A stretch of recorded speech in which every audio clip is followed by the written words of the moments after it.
worked so hard to make for you. In my defense, I do it every other time. It's just today I forgot. And also, I never asked you to make it, so... Oi. And we're on stream now.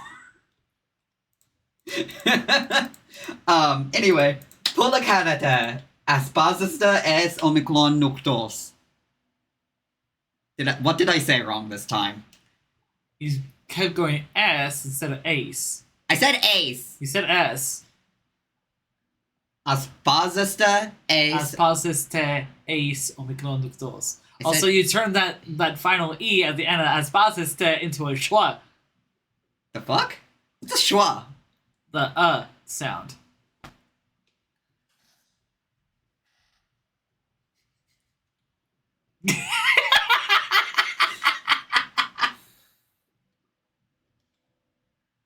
Hey, Zelda! See, I'm not the only one! Ha! Πολλά Χαίρετε. Aspazusta ace omicron nuktos. See, now you just went harder American at the final there just to piss me off. It's Πολλά Χαίρετε. Aspazusta ace omicron nuktos. Aspazusta es omicron nuktos. You keep saying I'm saying it S. I'm saying ace. What are you talking about? Others are saying you said S. Ace. You're only saying ace when you're saying the word by itself. When you're using it in the full sentence, you switch it back to S. Πολλά Χαίρετε. Aspazusta ace omicron nuktos. And then you go like full American, just assass me at the end.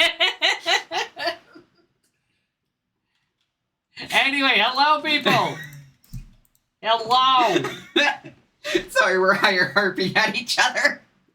We also moved our desks to be right next to each other, so you're probably going to hear this all happening a lot more. Woo! You just bark. I went woo, not woo.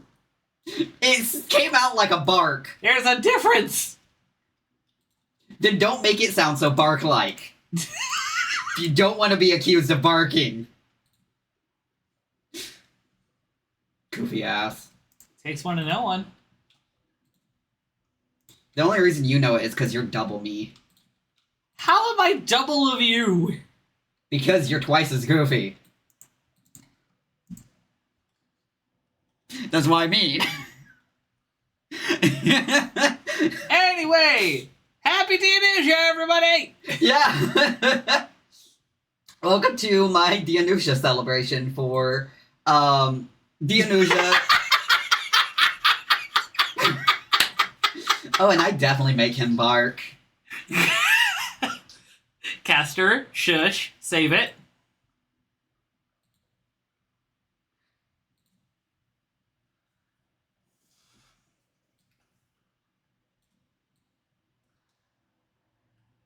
I wonder if I could just wait.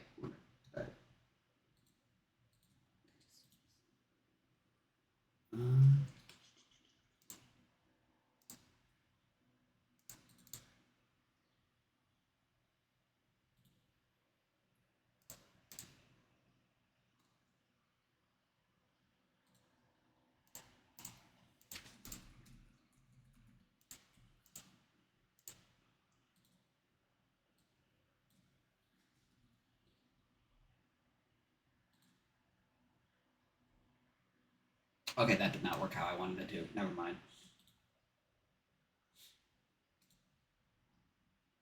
Had an idea, I tried it, it did not work. Nah. Actually, did it? Yeah. It's gonna be too much of a pain to do it that way. Move. Yes. Okay, we'll just do it this way.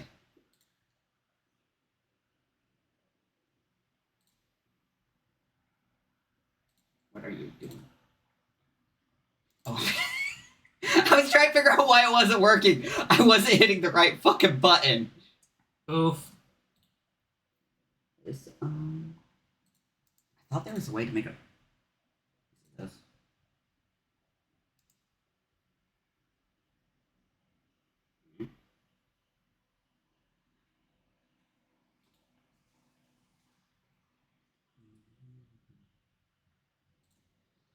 That's what I wanted.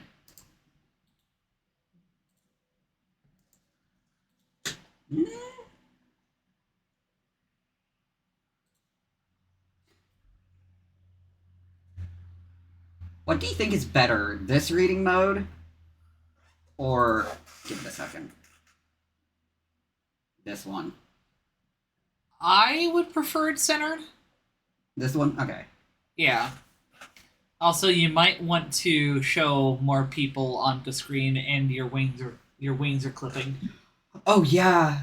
That's because I was leaning forward. Go. That might not clip. Let's see, because I need to add their Fujis. I forgot. Yeah, you do.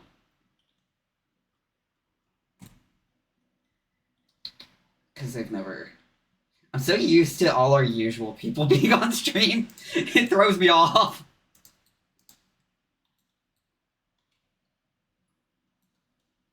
When I have to add new people to the Fuji stuff. Right. Or you could just use the group. Then I have to disable yours. Where the fuck is yours? Where did I put it? The fun joys of back office shenanigans that probably should have been done. I don't know. Story of my life. Yeah, I'll just do the group Fuji for now. Fuck this shit.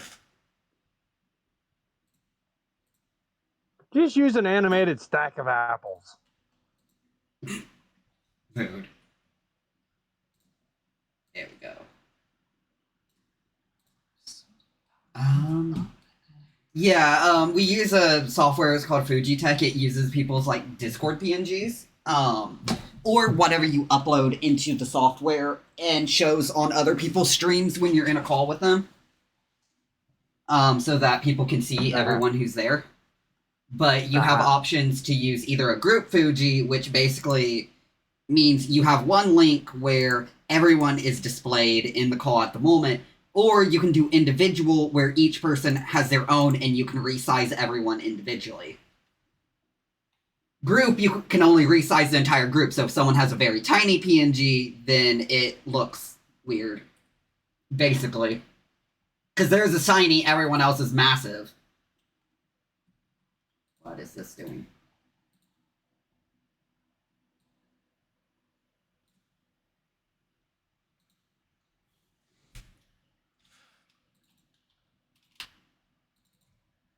What are you doing, YouTube Studio? Oh, fuck. That's why it was so weird. My fucking camera got misplaced. Wah, wah. Let's move this up a bit, actually.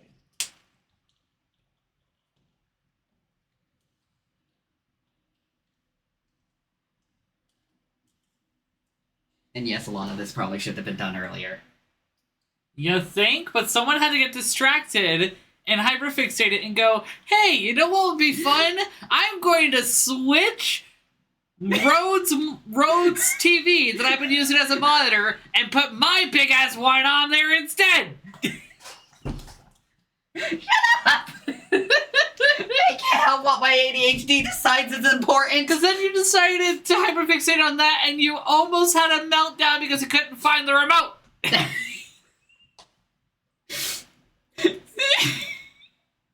If I was able to control that, I would have.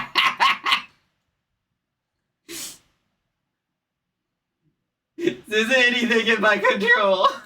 I hyperfixate on what I hyperfixate. I know, but I'm still gonna give you shit. Says the one who's been hyperfixated on Minecraft for what? 2 weeks now? Specifically making an entire new world? And making everyone's areas like it is in your headspace? Mm-hmm. Look, I thought you were going to mention the things from yesterday. Oh, you mean almost giving yourself a meltdown because you lost a notebook? Yes. Yes. With all I of my also D&D remember that. notes for my one-shot that's happening next week! It's also all in your memory. You at least have a good memory. Depending. when it comes to your fixations, which D&D is, your memory is tight. Oh, My brain just thought of a making me thing I feel shouldn't like my have. brain's made out of a colander. I have trouble remembering what the hell I had for breakfast tonight. It's not hard. It's either oatmeal or oatmeal. Question is, which flavor? Mood. Yeah. I mean, we've been hyperfixated on AC Odyssey for like a month now, so we can relate.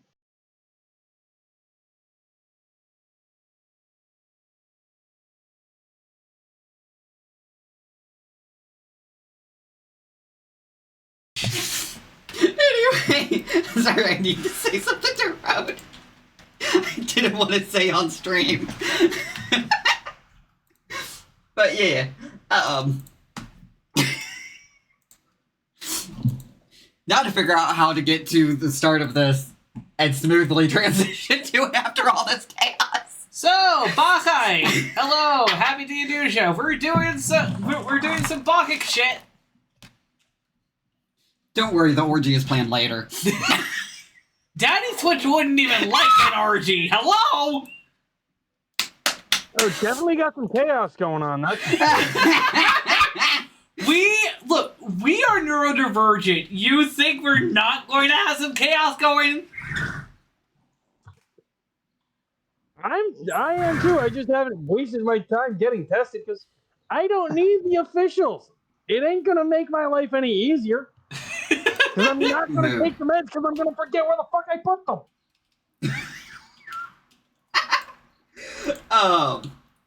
Mood though. I mean, self-diagnosis is valid in my opinion. The only reason you Yes. really need a diagnosis is if it gets supports that you need or medication that you need. Yeah. Otherwise, it might hinder you more than it helps you, honestly. Yeah. While it's nice to be validated and everything, you also have to weigh the cons. And sometimes the cons do outweigh the pros in your instance. Yeah. It's just, for some people, the pros outweighs the cons. Like myself. I got diagnosed because I needed vocational rehabilitation to help with my schooling.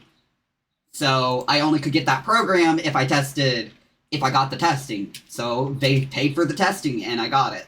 And it got me supports I needed. Yay. So, unfortunately, the world we live in is very ableist, so sometimes having a diagnosis can hinder you more than it'll help. Yep. And I just got the burnt out gifted kid problems. Yeah, the sometimes I jokingly call the gifted kid syndrome. Yep.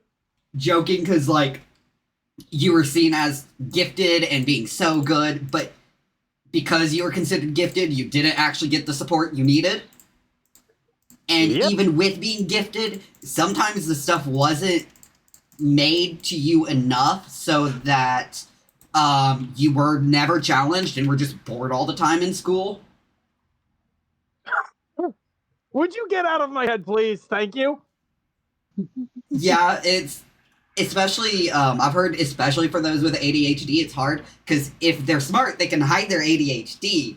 But also, the gifted kid programs do not actually accommodate them for what they need because they're set to challenge a normal kid, but not. Some kids are well advanced in certain subjects compared to others, and they need more challenging stuff in those subjects. But they might be behind in other subjects, and it just isn't personalized enough to actually be good, especially for those who are like neurodivergent. So you can't focus if you're not interested and it's not challenging. I've known some very intelligent ADHD people who absolutely could have been in gifted programs, but they couldn't because they were bored in them, and they were bored in their normal classes, so they never were engaged enough to actually participate. But if they were able to participate, and if it was personalized to them, they absolutely would have blown the fucking door off. Like, it's sad. It goes both ways. Even those who are recognized don't necessarily get the support they need. Why I was a music nerd in high school and gave zero shits about language arts. Yep. I was obsessed with stories and science. So I did pretty well in class, considering one, my hyperfixation is literally storytelling. But, and then the other one being medical science, so science subjects. So I got very lucky. The hyperfixations I developed were very much in line with my schooling. And I oftentimes would blow the teachers away because I oftentimes legitimately knew more than they did on the subjects. Because I would go home and do my own research and spend like 5 hours just researching random topics. Let's go. I haven't done it in a while, but I also used to look at medical journals and just read them for shits and giggles. Because they were interesting. And then I'd go and research all the words I didn't know, so then I'd learn more. Definitely an interesting way to learn. Right. Especially because medical journals, like, I'm not gonna lie, they're worded very boring. But some of the topics are very interesting. Interesting topics. Dry as dust inside, but juicy on the outside. Exactly. Oh, it just made me think of, you know that trope in some anime where someone is... Their food looks amazing, but tastes like garbage. Yes. Have you heard that trope? Yes. Or That's the other just- way around, where it's like, it looks like shit, but it tastes absolutely amazing. Uh-huh. I could pull off either one of those directions. Which is just making me think of, that time I got reincarnated as a slime. I think it was Shion. In one of the seasons, she gets a skill called Gourmet that whatever she makes is extremely tasty and edible. The problem is, it doesn't actually teach her how to cook. So she makes absolute abominations that taste amazing, but they look like they're gonna kill you. Like, the first time they had to try it, and then, even then, because it looked so disgusting, even the people who tried it, it was like, oh my god, this is so good. They were like, yeah, I wouldn't try it again because, it looks absolutely abhorrent. Like, I get, it looked like it was staring at me, kind of levels of creeped out. I think in one of the animation frames, they even had, like, an eyeball that blinked at them. Oh no! It's great. But, you know, Shion thinks her cooking is amazing. Yeah. And there's nothing wrong with it, and she will literally physically beat up anyone who complains about it. And so everyone's in fear. One of the punishments for one of the other characters who threw Rimuru under the bus slightly when it comes to Shion was that now they have to taste test all the food she wants to give to Rimuru. It was great. Okay, anyway, let's get started. Let's go. You throw my friend under the bus, and you'll have to eat the blinking eyeball. Mm-hmm. Basically. And if it tasted disgusting, would have to tell her that it did.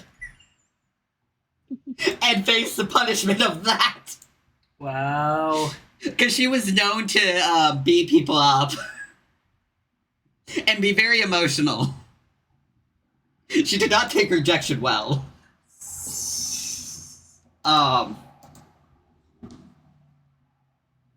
Honestly, for a ritual to Dionysus, what do we expect but it to be all over the place? Yeah! Especially involving me. We all know I'm freaking ADHD as hell. Yes. Okay, and I'm starting out.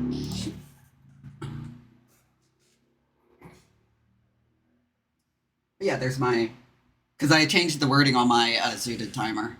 Nice. Yeah, you can see it. I don't know if you can read it, though.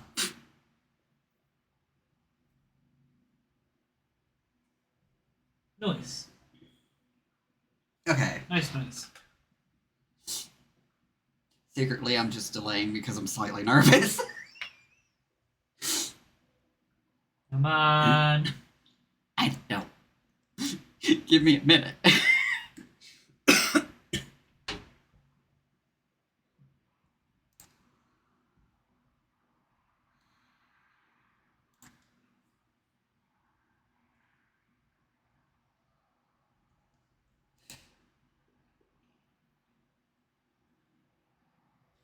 I've arrived here in the land of Thebes. I, Dionysus, son of Zeus, born to him. From Semele, Cadmus's daughter, delivered. by a fiery midwife, Zeus's lightning flash.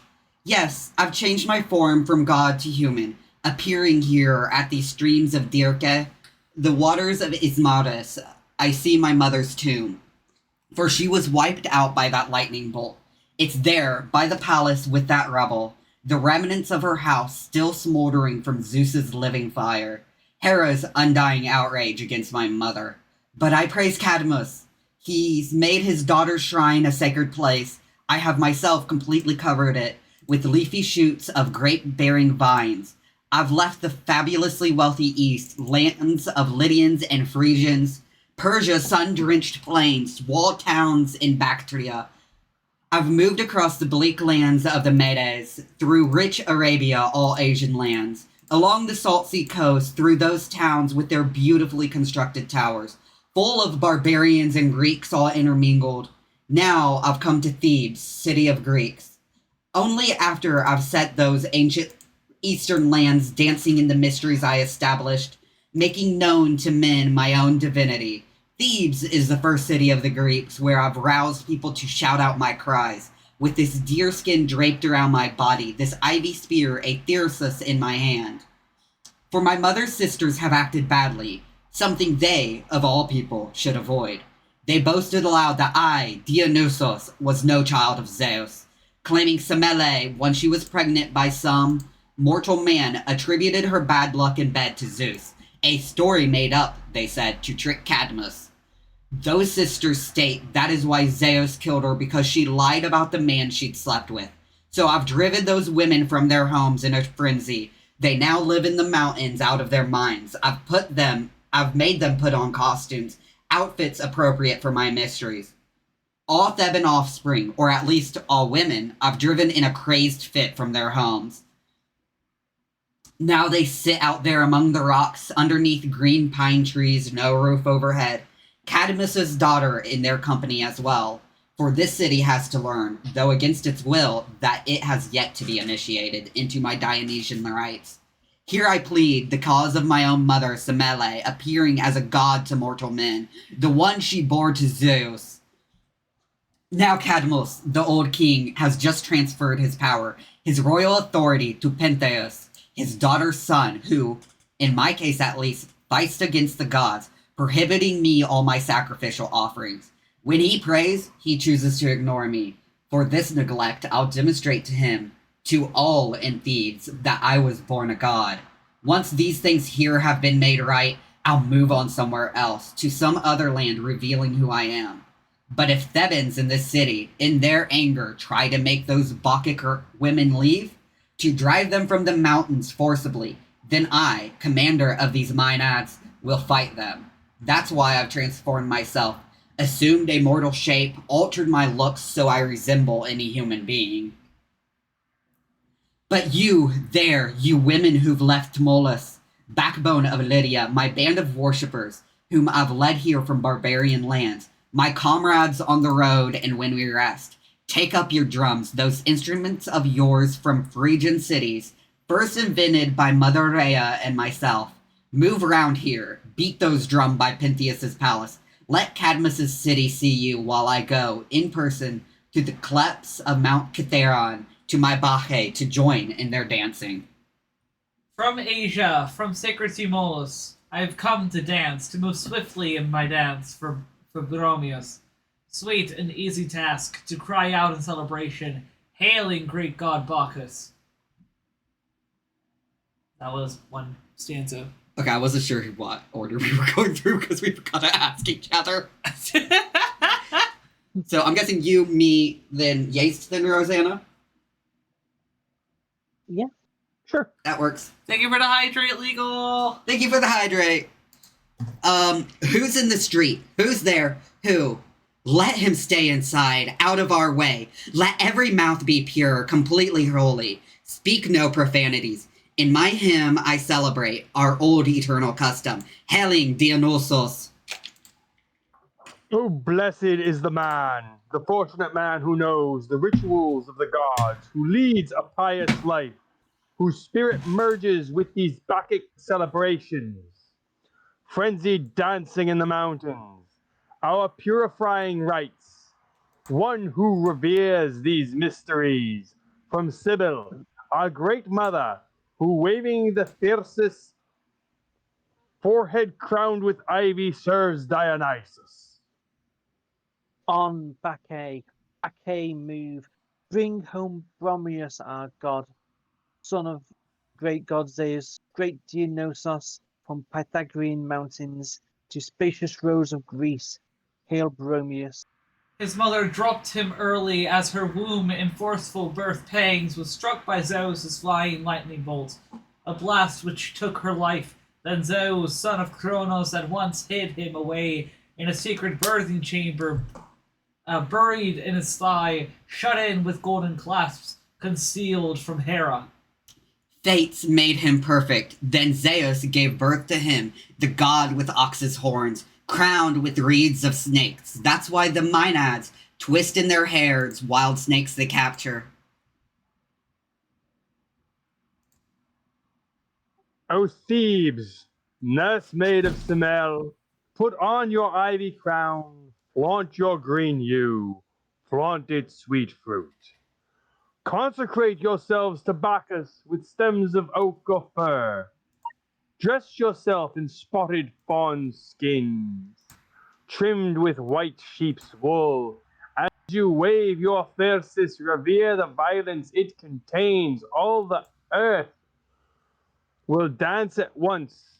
Whoever leads our dancing, that one is Bromius. To the mountain, where the pack of women waits, all stung to frenzied madness, to leave their weaving shuttles, goaded on by Dionysus. O you dark chambers of the Carites, you sacred caves of Crete and Crete, birthplace of Zeus, where the Corybantes in their caves, men with triple helmets made for me, this circle stretched of hide. In the wild ecstatic dancing, they mixed the drum beat with their sweet seductive tones of flutes from Pythagorea, then gave it to Mother Rhea to beat time for the Bacchae. When they sang in ecstasy, nearby orgasmic satyrs in ritual worship of the mother goddess took that drum, then brought it into their biennial dance, bringing joy to Dionysus.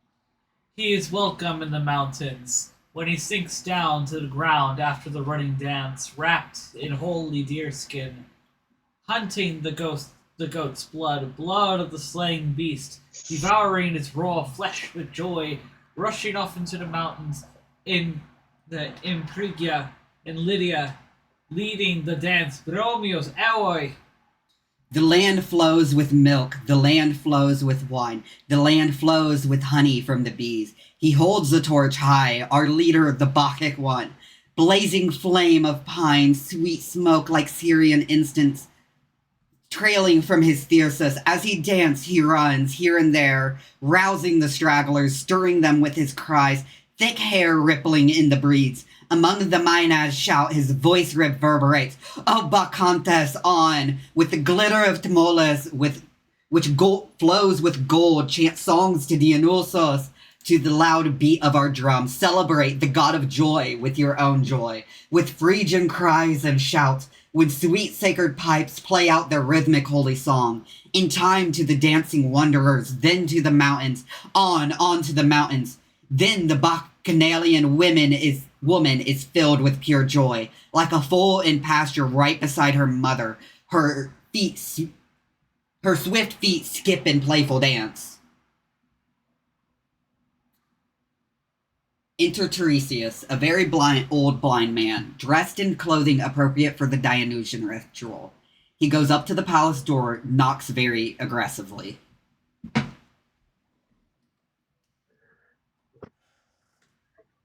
Where's the servant on the door? You in there! Tell Cadmus to get himself out of the house.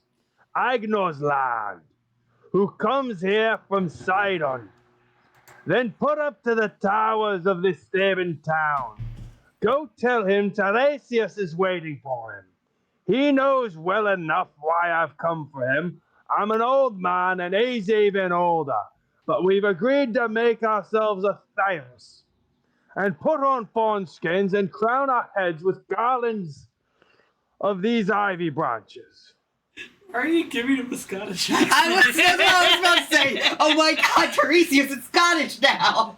You know what? If we're making the old man Scottish, then here we go. My dearest friend, I was inside the house and I heard your voice. I recognized it, the voice of a man truly wise. So I've come equipped with all the god stuff. We must sing his praise as much as we can, for this Dionysus is my daughter's child. Now he's revealed himself a god to men. Where must I go and dance? Where do I get to move my feet and shake my old grey beard? You must guide me, Tiresias. One old man leading another. For you're the expert here. For I'll never tire waving this Tiresias day and night, striking the ground well raptured. Now we can forget that we're old men. I'm so tempted to post in Zadia just fucking reading the Bacchae with friends. It's now official. Cadmus and Tiresias have Scottish accents.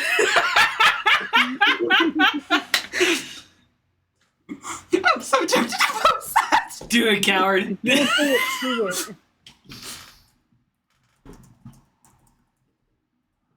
You feel the same way I do then. For I'm young and going to go try dancing. Oh, sorry, I was writing a thing. Shall we go up the mountain in a chariot? The gods would not then get complete respect. So I'll be your nursemaid. One old man will take charge of another. The god himself will get us to the place without our efforts. Of all the city, are we the only ones who dance to honor Bacchus? Yes, indeed. But we're the only ones whose minds are clear. As for the others, well, their thinking's wrong. There'll be a lengthy wait. Take my hand. Here, take it. Make a pair of it in yours. I'm immortal, so I don't mock the gods. To the gods, we are mortals are all ignorant. Those old traditions from our ancestors, the ones we've long had as long as time itself, no argument will ever o'erthrow. In spite of subtleties sharp minds invent, will someone say I disrespect old age if I intend to dance with ivy on my head? Not so, for the god makes no distinctions whether the dancing is for young or old. He wants to gather honors from us all, to be praised communally without division. Since you're blind to daylight, Tiresias, I'll be your seer. Tell you what's going on. Pentheus, a child of Achion, the one to whom I handed power to this land, is coming here. To the house. He's in a rush. He looks so flustered. What news will he bring?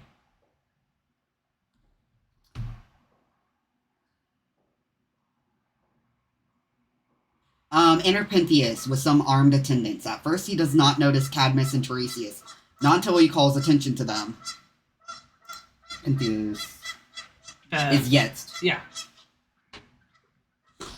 It so happens I've been away from Thebes, but I hear about disgusting things going on here in the city. Women leaving home to go to silly Bacchic rituals. Cavorting there, in the mountain shadows, with dances honoring some upstart god, this Dionysus, whoever he may be. Mixing bowls in the middle of their meetings are filled with wine. They creep off one by one to lonely spots to have sex with men, claiming their maenads. Busy, worshipping, but they rank Aphrodite, goddess of sexual desire, ahead of Bacchus. All the ones I've caught, my servants guard in our public prison, their hands chained up. Those not in the city, all chased down. Hunt them from the mountains.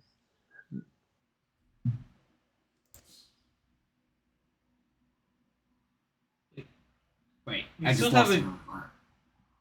Yeah, there's still a lot for you to read, Pentheus. Yeah, lost my place. Okay. I also lost our Pain in the place. nut. Okay, it looks like you were at all those not in the city. I'll chase down.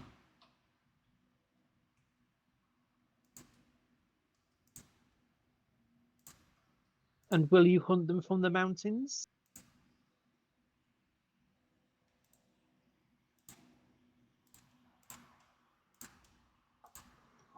All those not in the city I'll chase down. Hunt them from the mountain. That includes Agave who bore me to Echion, Ino, and Otano, Archaton's mother. Once I've cleansed them all in iron fetters, I'll quickly end this perverse nastiness, this Bacchic celebration. People say some stranger has arrived, some wizard, a conjurer from the land of Lydia, with sweet-smelling hair and golden ringlets, and Aphrodite's charms in wine-dark eyes. He hangs round the young girls day and night, dangling in front of them his joyful mysteries. If I catch him in this city, I'll stop him. He'll make no more clatter with his thyrus. I'll wave his hair round. I'll chop off his head, slice it right from his body. This man claims that Dionysus is a god, alleging that once upon a time he was sewn up, stitched inside Zeus's thigh. But Dionysus was burned to death, along with Semele, in that lightning strike because she lied. She maintained that she had sex with Zeus. All this surely merits harsh punishment, death by hanging. Whoever this stranger is, his insolence is an insult to me. He notices Cadmus and Tiresias for the first time. Well, here's something totally astounding. I see Tiresias, our soothsayer, all dressed up in dappled fawn skins, and my mother's father too. This is ridiculous to take a thyrus and jump around like this. You, sir, I don't like to see such errant foolishness from your old age. Why not throw out that ivy? And grandfather, why not let that thyrus go? Tiresias, you're the one who's put him up to this. You want to bring in some new god for men, so you'll be able to inspect more birds, and from his sacrifices make more money. If your gray age did not protect you, you'd sit in chains with all the Bacchae for such a ceremonial perversion. Whenever women at some banquet start to take pleasure in gleaming wine, I say there's nothing healthy in their worshipping. Oh, that's sexist. Women can't enjoy wine? What the fuck? I just now noticed that. Like, what the fuck, You dude? just connected the dots on that? Indeed, that is impiety. Oh, stranger, have you no reverence for the gods? For Cadmus, who sowed that crop of men born from the earth? You're a child of Echion. Do you wish to bring your own family into disrepute? When a man speaks of wisdom, has good occasion to speak out, and takes the opportunity, it's not that hard to give an excellent speech. You've got a quick tongue and seem intelligent, but your words don't make any sense. Are we poking at Trump here? Oh, yeah. A fluent orator whose power comes from self-assurance and from nothing else makes a bad citizen, for he lacks sense. And this man, this new god whom you ridicule, it's impossible for me to tell you just how great he'll be in all of grace. Young man, Among human beings, two things stand out preeminent of highest rank. Goddess Demeter is one. She's the earth, though you can call her any name you wish, and she feeds mortal people cereal grain. The other one came later, born of Semel. He brought with him liquor from the grape, something to match the bread from Demeter. He introduced it to mortal men. When they can drink up what streams off the vine, unhappy mortals are released from pain. It grants them sleep, allows them to forget their daily troubles. Apart from wine, there is no cure for human hardship. He, being a god, is poured out to the gods. So human beings receive fine benefits as gifts from him. And yet you mock him? Why? Because he was soon into Zeus's toy? Well, I'll show you how all this makes sense. When Zeus grabbed the lightning flame, he brought him to Olympus as a god. But Hera wished to throw him out of heaven. So Zeus, in a manner worthy of a god, came up with a devious counterplan. From the sky which flows round the earth, Zeus broke off a piece and shaped it like Dionysus. Then he gave that to Hera as hostage. The real child he sent to nymphs to raise, thus saving him from Hera's jealousy. Over time, people mixed up sky and thigh, saying that he'd come from Zeus's thigh, changing the words, because he, a god, had once been hostage to goddess Hera. So they made up the tale. This god's a prophet too, for in his rites, the Bacchic celebrations and the madness, a huge prophetic power is unleashed. When the god fully enters human bodies, he makes those possessed by frenzy prophets. They speak of what will come in future days. He also shares the work of war god Iris. For there are times an army all drawn up, its weapons ready, can shake with terror before any man has set hand to spear. Such madness may come from Dionysus. Someday you'll see him on those rocks at Delphi, leaping with torches on higher slopes.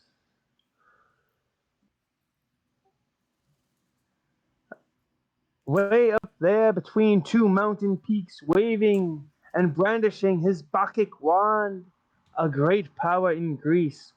Trust me, Penthus. Don't be too confident. A sovereign's force controls men. If something seems right to you, but your mind's diseased, you don't think that's wisdom. So welcome this god into your country. Pour libations to him. Then celebrate these Bacchic rites with garlands on your head. On women, where Aphrodite is concerned, Dionysus will not enforce restraint. Such modesty you must seek in nature, where it already dwells. For any woman whose character is chaste won't be defiled by Bacchic revelry. Don't you see that? When there are many people at your gates, you're happy. The city shouts your praise. It celebrates the name of Penthus. The god, too, I think, derives great pleasure from being honored. And so Cadmus, whom you mock, and I will crown our heads with ivy, and well join the ritual. An old gray team, but we still have to dance. Your words will not turn me against the god, For you are mad. Under a cruel delusion. No drug can heal that ailment. In fact, some drug has caused it. Okay. Some of this is actually really cool because it's showing a lot of the different mythology based around Dionysus. For instance, obviously him being associated with grapevines, which is a different... Actually, it's not just grapes. It's actually associated with any kind of vining plant. Grapes are obviously the most famous and the most... Probably the one we most know him for. But ivy is definitely another one, or any other vining plant. He's a god of viticulture, which is specifically the agricultural involving vining plants. Right.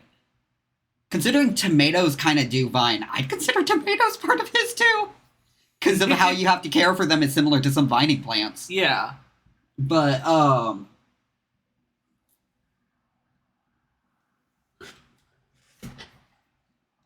yeah, if you look through this, you can see, like, different ones. And I do think it's very interesting how it talks about the thigh and sky getting mixed up. Which I'm pretty sure has something to do with the Greek language. They probably sound very similar. You'd have to look it up, though. Yeah, we were going to say we've had positive vibes from offering in tomatoes, so, yeah. From who? Dionysus. Positive vibe from him. Dionysus and tomatoes, and we felt positive vibes from it, so yeah. Did you say Thanatos? No, Dionysus. Yeah, you said someone else, though. I could have sworn I heard something else. Anyway. No. I'm just hearing things. I thought I heard Thanatos, and I was like, wait. Dionysus and Thanatos, and I was like, that's my other god? Yeah. Maybe it's a sign from Thanatos saying he wants tomatoes from you as well. Some what? Give the sleepy boy some ketchup. Wait, did we read You may just have to type out what you said, because I keep mishearing something, and I don't know what I'm mishearing. Like, it's a word I genuinely don't know, and it's why I keep mishearing it. Oh, come on. I opened this on my freaking tablet. Yeah, fuck. That's not the right button. What was it? There it was. Because I wanted it to be scroll. Vertical. There we go. That's better. Because I was willing to look back at some stuff.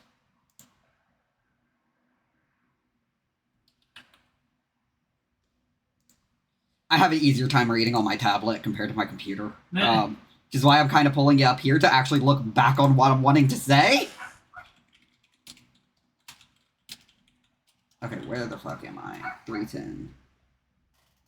That's what we said. We just typed it. There it is. Wait, no, that is. 100 down farther, 380. Yep, there we go. Okay. But yeah, it is definitely... I always love reading this because it does show you so much. Like, another thing that I definitely noticed is... Let's see, where was it? Where the fuck was that line? When the god fully enters human bodies, he makes those possessed by frenzied prophets. That actually was a genuine belief in ancient Greece. It's believed the effects of wine and different, like, mind-altering substances was the possession of a god, specifically of Dionysus. I also contribute it with the high you get from, like, THC and marijuana, which to me reads very similar to... I don't see it with some other stuff, but the main ones I see being very much Dionysus in my personal practices are very much THC, and then, obviously, alcohol. But I don't drink much alcohol, because I like wine, but I just don't drink it very often. See, let's go back to... Okay, let's get back started. Yeah. I tangented a bunch because I saw a bunch of, like, background stuff about Dionysus. Yeah. I just especially thought that, like, I didn't notice that the last... Because I've read this, like, 3 times, and I didn't notice the lines about the possession belief at all. One of my professors used to talk about it all the time, about how it was believed that getting drunk was being possessed by Dionysus. And I just saw it in the Bacchae, which is really cool. Yeah. But I think you're the one to start. Well, no, we still hadn't... I don't remember hearing someone say the chorus leader part. That's what we're... Oh. Wait. Okay, then I guess I'm doing both that and then Cadmus. Old man, you've not disgraced Apollo with your words, and by honoring this Dionysus, a great god, you show your moderation. My child Tiresias has given you some good advice. You should live among us, not outside traditions. At this point, you're flying around thinking not very clearly. For if, as you claim, this man is not a god, why not call him one? Why not tell a lie, a really good one? Then it will seem that some god has been born to Semele. We, and all our family, will win honor. Remember the dismal fate of Actaeon, torn to pieces in some mountain forest by bloodthirsty dogs he raised himself. He boasted that he was better in the hunt than Artemis. Don't suffer the same fate. Come here. Let me crown your head with ivy. Join us in giving honor to this god. Keep your hands off me. Be off with you. Go to these Bacchic rituals of yours. But don't infect me with your madness.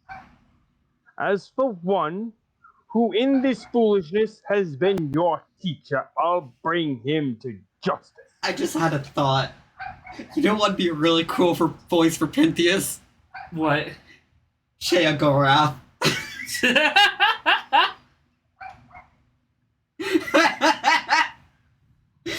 Just imagine it though. Hilarious. But anyway, back to it.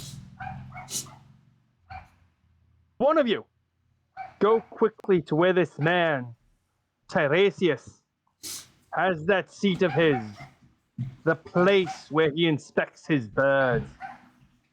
Take some levers, knock it down, demolish it completely. Turn the whole place upside down, all of it. Let his holy ribbons fly off in the winds. That way, I'll really do him damage. You others, go to the city, scour it to capture this effeminate stranger who corrupts our women with the new disease. Orgasms? And thus infects our beds. Oh, so they're better lays now in that logic. You get him, tie him up, and bring him here for judgment. A death by stoning. That way he'll see his rights in Thebes come to a bitter end.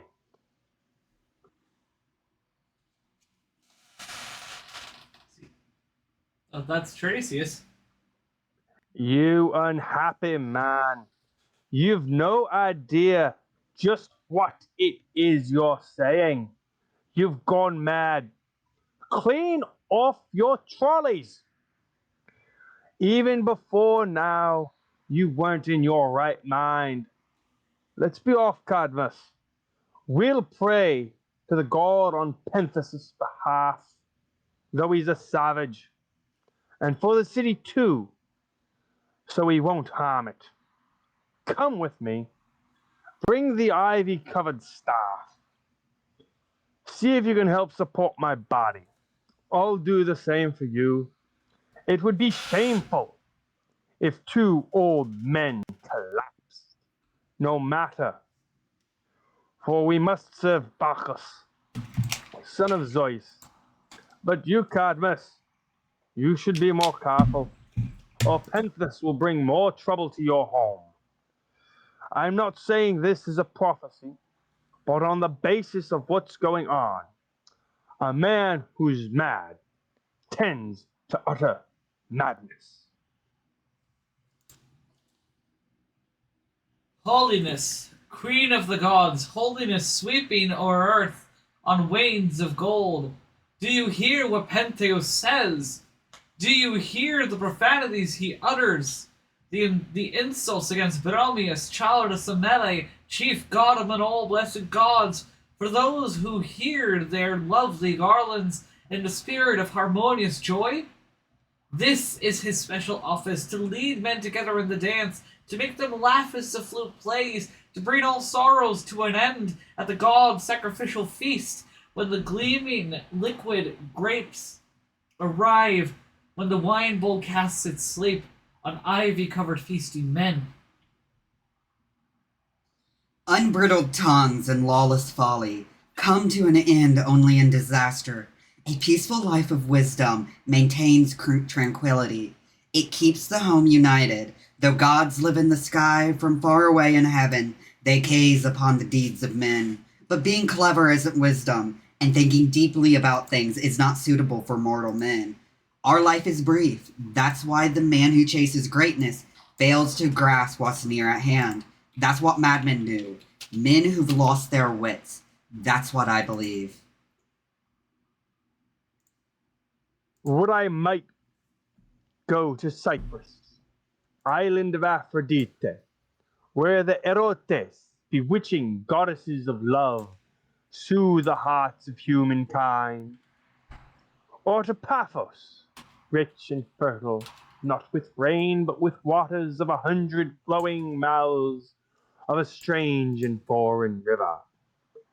O Bromius, Bromius, inspired god who leads the Bacchae, lead me away to lovely Piera, where muses dwell, or to Olympus's sacred slopes, where graces live, desire too, where it's lawful and appropriate to celebrate our rights with Bacchus.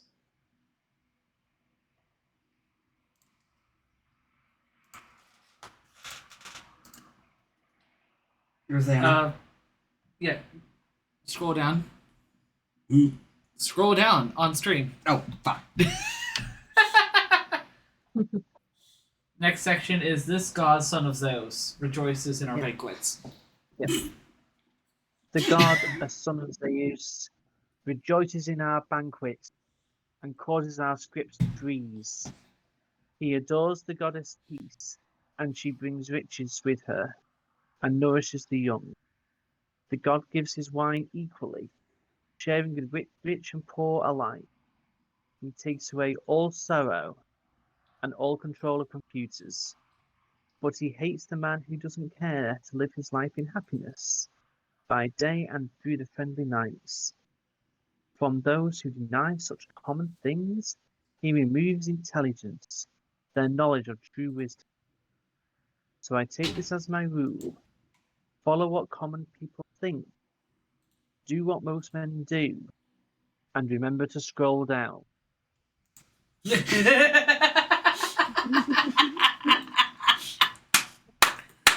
Fair. Let's try and check here. Can you check this one Yeah, user? I already checked them. Okay. And Okay, I recognize that. But there was something interesting I did see. And it was up here. Let's see, where the fuck was it? Where was it? Because it mentions the, it was the Erotes, which is really interesting because they call them goddesses, but all the Erotes that I can remember were all male. Because it's, Eros, Hemeros. I think it was like Enhemeros or something like that. Look at Tewa. right, okay. Taylor.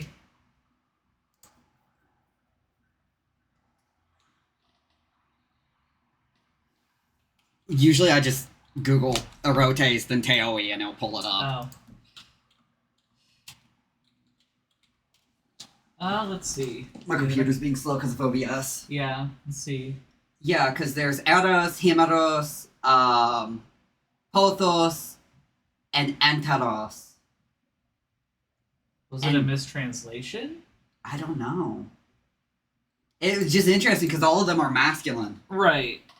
I mean, sometimes they're very loose with that when it comes to, like, poetry and plays and stuff, but it was just very interesting. Right. Soldier, which is me. So, yes. Pentheus, we're here because we've caught the prey you sent us to catch.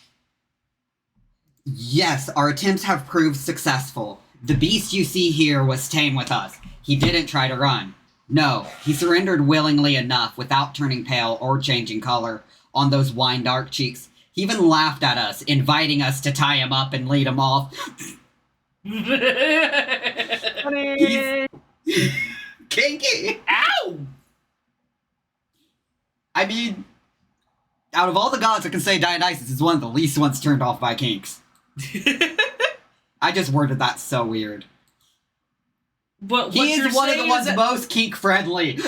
Dionysus is the kinkiest, the least vanilla out of the Olympians. Yes.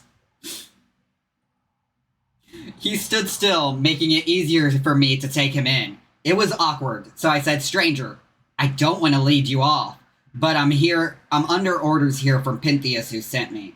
And there's something else. Those Bacchae women you locked up, the ones you took in chains into the public prison, they've all escaped. They're gone, playing around in some meadow, calling out to Bromius, summoning their god. Chains fell off their feet, just dropping on their own. Keys opened doors not turned by human hands. This man here has come to Thebes full of amazing tricks, and now the rest of this affair is up to you." Soldier hands chained Dionysus over to Pentheus. Untie his hands. I've got him in my nets. He's not fast enough to get away from me. Soldiers remove the chains from Dionysus' hand. Pentheus moves in closer. Well, stranger, I see this body of yours is not unsuitable for woman's pleasure. Jealousy much? That's why you've come to Thebes. As for your hair, it's long, which suggests that you're no wrestler. It flows across your cheeks. That's most seductive. You've a white skin, too. You've looked after it, avoiding the sun's rays by staying in the shade. Well, with your beauty, you chase Aphrodite. But first, tell me something of your family. It's official. Pentheus doesn't like Dionysus because he's too hot. Oh no, he's hot! Yeah, some serious homoerotic jealousy going on there. I know, right? Guys, is it gay to find another guy hot? No. I mean, if we want to get very technical, more than likely this is more pederasty, considering ancient Greece.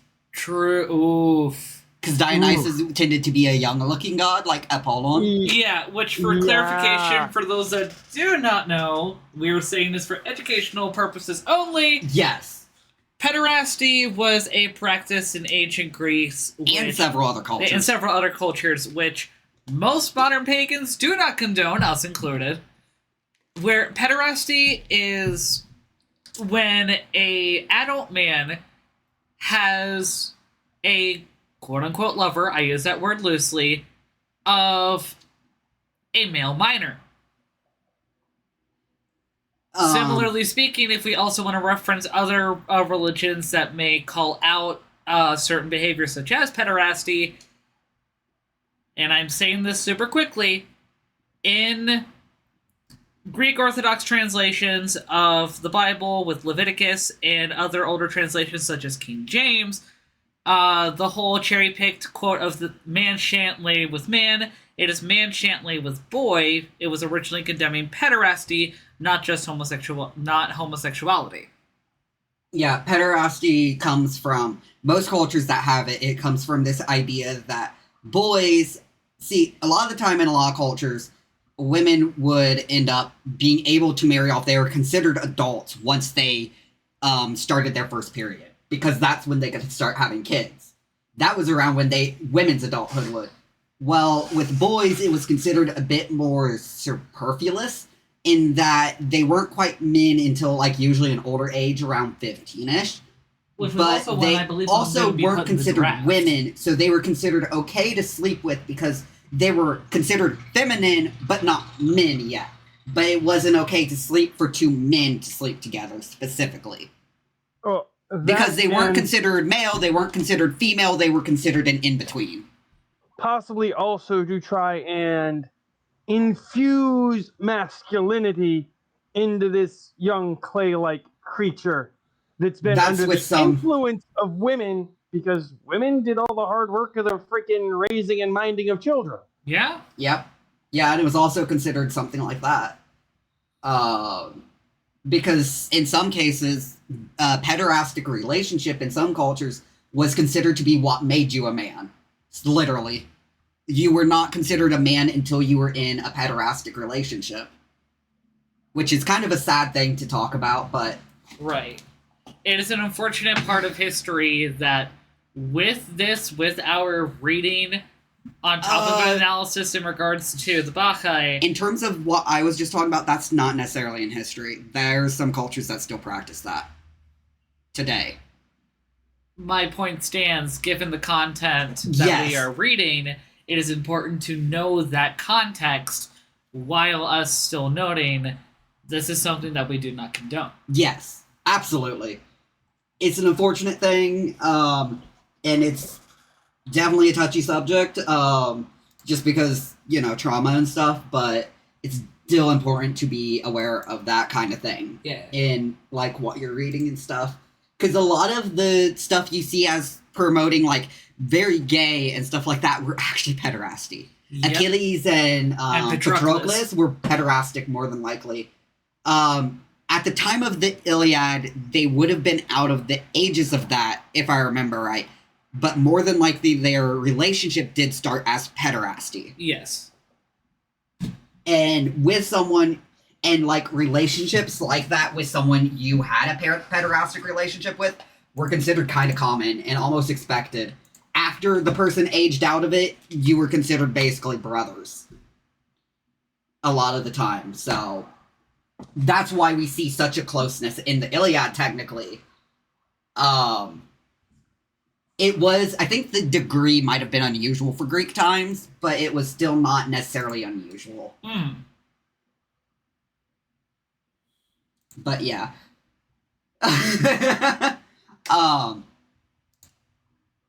Now to get back to it. Now to remember where we left off. I know where we left off. It's just getting back to my voice. That's easy enough, though I'm not boasting. You've heard of Tmolus, where flowers grow. I know it.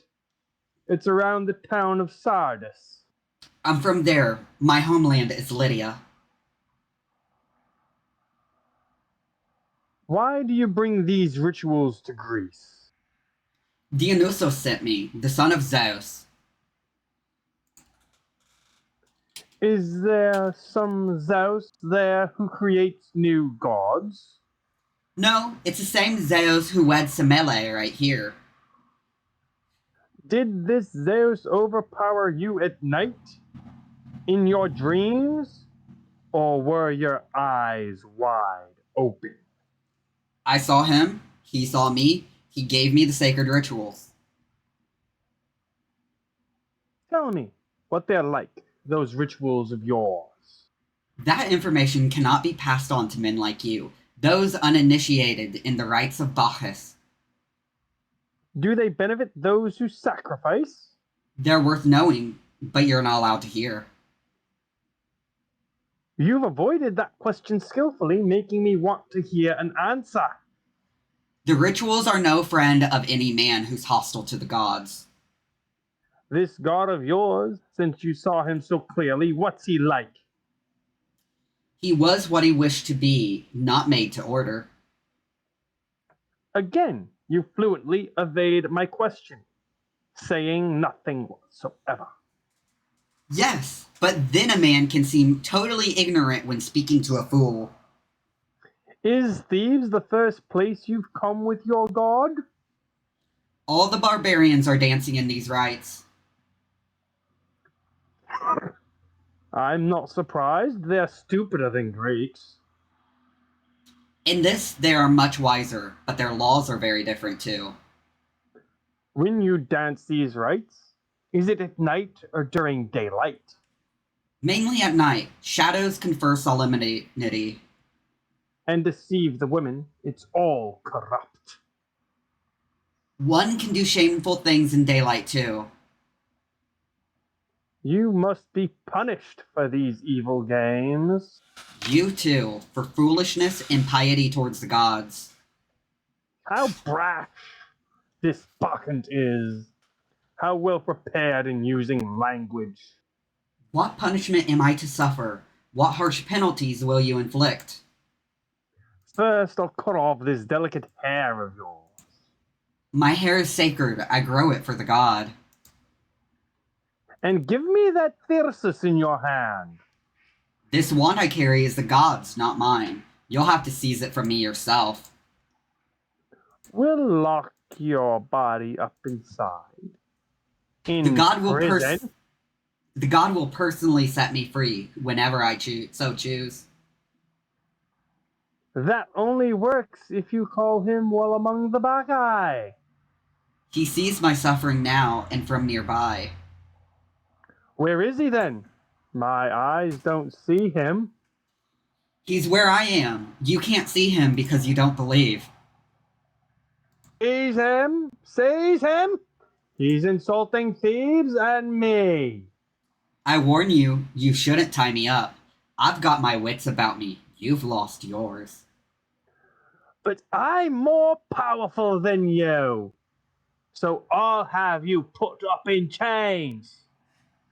You're quite ignorant of why you live, what you do, and who you are.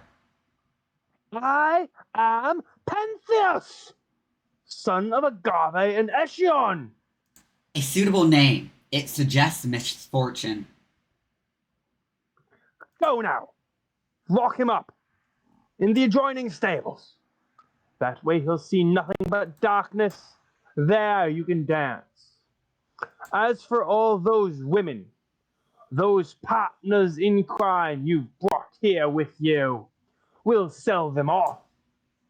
Or keep them here as slaves, working our looms. Once we've stopped their hands beating those drumskins, making all that noise. He is very sexist. Fucking hell, dude. I'll go then, for I won't have to suffer what won't occur. But you can be sure of this. Dionysus, whom you claim does not exist, will go after you for retribution. After all your insolence, he's the one you put in chains when you treat me unjustly. The soldiers lead Dionysus away to an area beside the palace. O sacred Dirke, blessed maiden, daughter of Achelos, your streams once received the newborn child of Zeus, when his father snatched him from those immortal fires, then hid him in his thigh, crying out these words, Go, Dithyrambus, enter my male womb, I'll make you known as Bacchus to all those in Thebes who will invoke you with that name. But you, O sacred Dirke, why do you resist me, my garland-bearing company, along your riverbanks? Why push me away? Why seek to flee from me? I tell you, you'll find joy in grape-filled vines from Dionysus. They'll make you love him. What rage shows up in that earthbound race of Pentheus, born to Echion, an earthbound mortal. He's descended from a snake. that Pentheus, a savage beast, not a normal mortal man, but some bloody monster who fights against the gods. He will soon bind me in chains as a worshipper of Bacchus. Already he holds me in his house, my fellow Bacchic revelers, hidden there in some dark cell. Do you see, Dionysus, child of Zeus, your followers fighting their oppression? Come down, my lord, down from Olympus. Wave your golden thyrsus to cut short the profanities of this bloodthirsty man. Where on Mount Nyssa, which nourishes wild beasts? Where on the Corcyrian heights? Where do you wave your thyrsus over your worshippers, O Dionysus?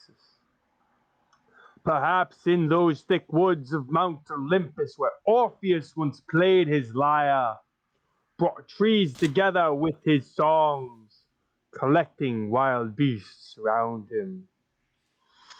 O blessed Pieria, whom Dionysus loves, he'll come dancing to set you dancing in Bacchic celebrations. He'll cross the foaming Axius, lead his whirling maenads on, leaving behind the river Lydius, which enriches mortal men, and which, they say, acts as a father, nourishing many lovely streams, a land where horses flourish. The soldiers move in to round up the chorus of Bacchae. As they do, so the ground begins to shake, thunder sounds, lightning flashes, and the entire palace starts to break apart.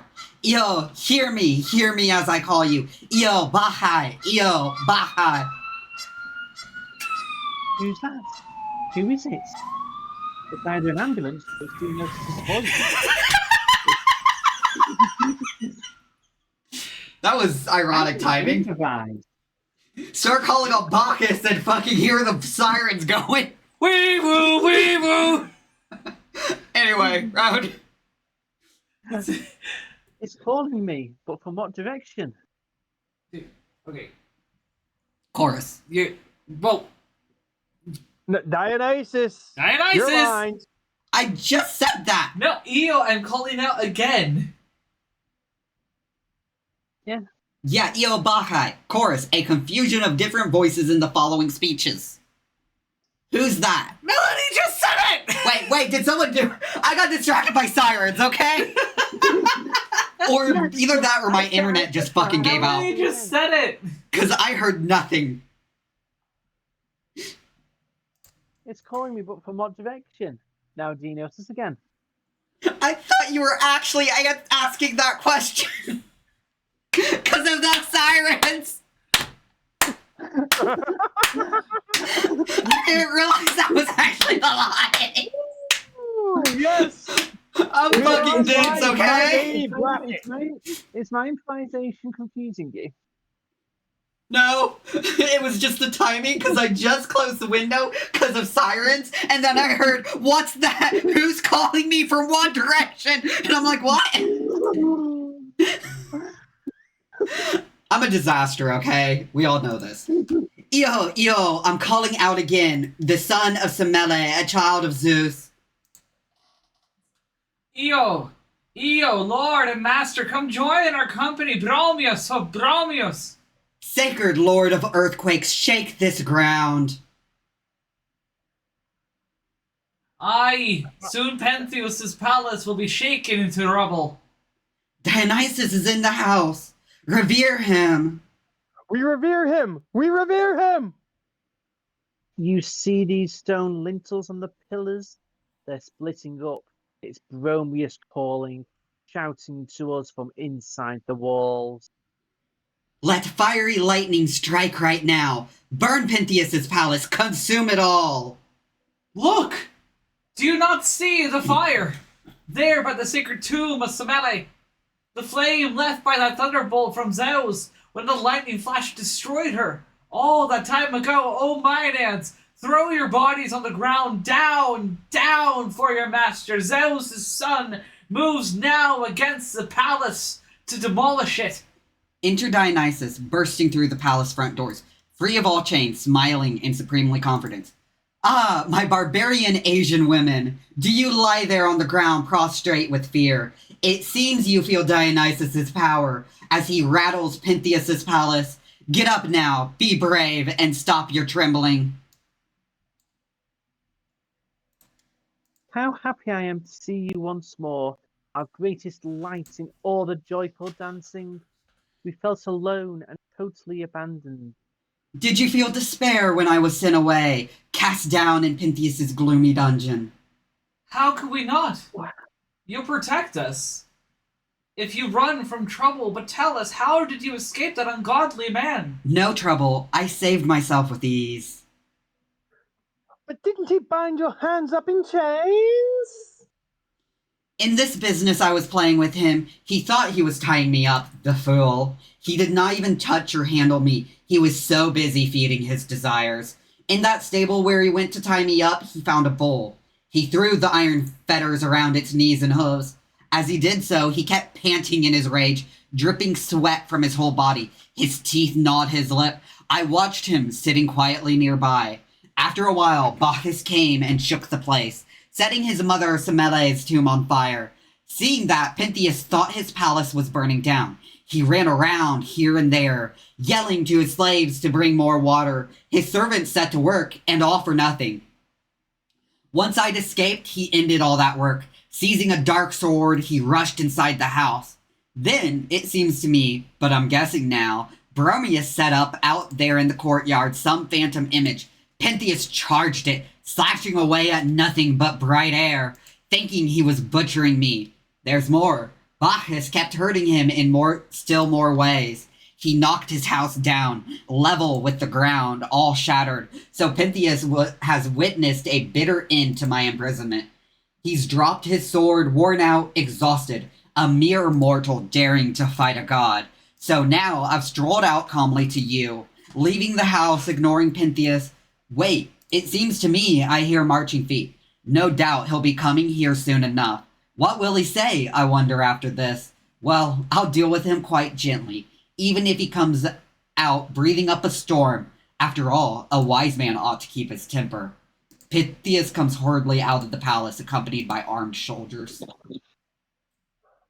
What's happening to me? Total disaster.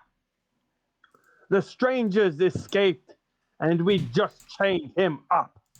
Seeing Dionysus. Aha! Here's the man! Right here! What's going on? How did you get out? How come you're here, outside my palace? Hold on, calm down, don't be so angry. How did you escape your chains and get here? Did I not say someone would release me? Or did you miss that part? Who was it? You're always explaining things in riddles. It was the one who cultivates for men the richly clustering vine. Ah, this Dionysus. Your words are a lovely insult to your god. He comes to Thebes with nothing but good things. You men, seal off the towers on my orders. All of them. Lock the city down. What for? Surely a god can make it over any wall. You're so wise, except in all those things in which you should be wise. I was born wise, especially in matters where I need to be. Enter a messenger, a cattle herder from the hills. But first, you'd better listen to this man. Hear what he has to say, for he's come here from the mountains to report to you. I'll still be here for you. I won't run off. Pentheus, ruler of this land of Thebes, I've just left Cytherion, that mountain where the sparkling snow never melts away. What's this important news you've come with? I saw those women in their Bacchae revels, those sacred screamers, all driven crazy, the ones who run barefoot from their homes. I came, my lord, to tell you and the city The dreadful things they're doing. Actions are beyond all wonder. But, my lord, first I wish to know if I should tell you, openly report on what's going up there, or whether I should hold my tongue. Your mood changes so fast, I get afraid. Your sharp spirit, your all too royal temper. Speak on. Whatever you have to report, you'll get no punishment from me at all. It's not right to vent one's anger on the just. The more terrible things you tell me about those Bacchic women, the worse I'll move against the one who taught them all their devious tricks. The grazing cattle were just moving into upland pastures at the hour the sun sends out its beams to warm the earth. Right then I saw them, 3 groups of dancing women. One of them, Artonine, led. Your mother, Agave, led the second group, and Ino led the third. They were all asleep, bodies quite relaxed, some leaning back on leafy boughs of pine, others cradling heads on oak leaf pillows, resting on the ground. In all modesty, they weren't as you described, all drunk on wine, or on the music of their flutes, hunting for Aphrodite in the woods alone. Once she heard my horned cattle lowing, your mother stood up amid those Bacchae and called them to stir their limbs from sleep. They rubbed refreshing sleep from their eyes and stood up straight there. A marvellous sight. See such an orderly arrangement. Women young and old and still unmarried girls. First they let their hair loose down their shoulders, tied up their fawn skins. Some had untied the knots to loosen up the cords. Then, around those skins, they looped some snakes, who licked the women's cheeks. Some held young gazelles or wild wolf cubs, and fed them on their own white milk. The ones who'd left behind at home a newborn child, whose breasts were still swollen, full of milk. Please don't call me a pervert for noting those, my lord. They draped themselves with garlands from oak trees, ivy, and flowing yew. Then one of them, taking a thracis, struck a rock with it, and water gushed out fresh as dew. Another, using her thracis, scraped the ground. At once the gods sent fountains of wine up from the spot. All those who craved white milk to drink just scratched the earth with their fingertips. It came out in streams. From their ivy wands, thick sweet honey dripped. Oh, if you'd been there, if you'd seen this, you'd come with reverence to that god whom you criticise so much. Well, we cattle herders and shepherds met to discuss and argue with each other about the astonishing things we'd seen. And then a man who'd been in town a bit and had a way with words said to us all, "You men who live in the holy regions of these mountains, how would you like to hunt down Proteus' mother Agave? Take her away from these Bacchic celebrations. Do the king a favour." To all of us he seemed to make good sense. So we set up an ambush, hiding in the woods, lying down there. At the appointed time, the women started their Bacchic ritual, branding the faces and calling out to the god they cried to, Romeo, Zeus' son. The entire mountain and its wild animals were, like them, in one Bacchic ecstasy. As these women moved, they made all things dance. Agave, by chance, was dancing close to me. Leaving the ambush where I'd been concealed, I jumped out, hoping to grab hold of her. But she screamed out, "Oh, my quick hounds, they're now hunting us. Come, follow me. Come on, armed with that faces in your hand." We ran off, and so escaped being torn apart. Then those Bacchic women, all unarmed, went at the helpers, browsing on the turf, using their bare hands. You should have seen one, ripping a fat young lowing calf apart, others tearing cows in pieces with their bare hands. You could have seen the ribs and cloven hooves tossed everywhere. Some hung up in branches, dripping blood and gore, and bulls found the beast till then, with angry horns, collapsed there on the ground. dragged down by the hands of 1,000 girls. Hides covering their bodies were stripped off faster than you could wink your royal eye. Then, like birds carried up on their own speed, they rushed along the lower level. Beyond auspicious streams, that fertile land which shields its crops and Thebes. Like fighting troops, they raided Hysaea and Elephi, below rocky Cytherian, destroying everything, snatching children from their homes. Whatever they carried on their shoulders, even bronze or iron, never tumbled off into the dark earth, though nothing was tied down. They carried fire in their hair, but those flames never singed them. Some of the villages in range were being plundered by the Bacchae siege weapons. The sight of what happened next, my lord, was dreadful. For their pointed spears did not draw blood. When those women drew the threshold in their hands, they wounded them and drove them back in flight. Women did this to men, but not without some god's assistance. When they went back to where they'd started from, those fountains where the god had made for them, they washed off the blood, the snakes licked their cheeks clean, they cleansed their skin of every drop. My lord, you must welcome this god into our city, whoever he is. He is a mighty god in many other ways. The people say so, I've heard. He gives mortal human beings that wine which puts an end to human grief. Without wine, there's no more Aphrodite, or any other pleasure left for men. I'm afraid to talk freely before the king, but nonetheless I'll speak. This Dionysus is not inferior to any god.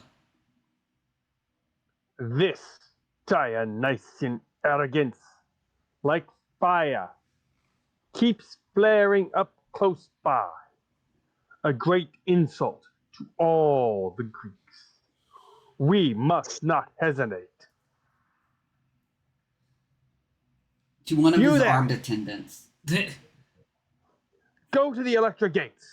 Call out the troops, the heavy infantry, the fast cavalry. Tell them to muster, along with those who carry shields, all the archers too, the men who pull the bowstring back by hand, not by crank. We're not there yet. We're not by crank yet. We'll march out against these Bacchae. In this whole business, we will lose control if we have to put up with what we've suffered from these women. Music makes you lose control.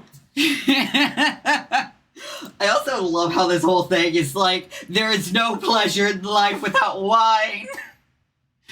I mean, he is the god of, like, ecstasy and joy and stuff, but it's just funny. They're talking about wine like it's the end of the world. Though, I guess, within context, because wine and alcohol tended to be used because it was one of the only safe drinking methods, it does make sense, but it's still funny from a modern lens. Yeah. Because, Well, for context... nowadays, it gives us, yeah, but whereas nowadays it gives us video games too, you know? Hmm?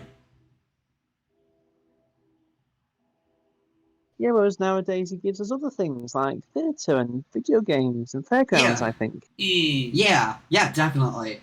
It's just funny because, like, they talk about it like it's so important, but it's because it was.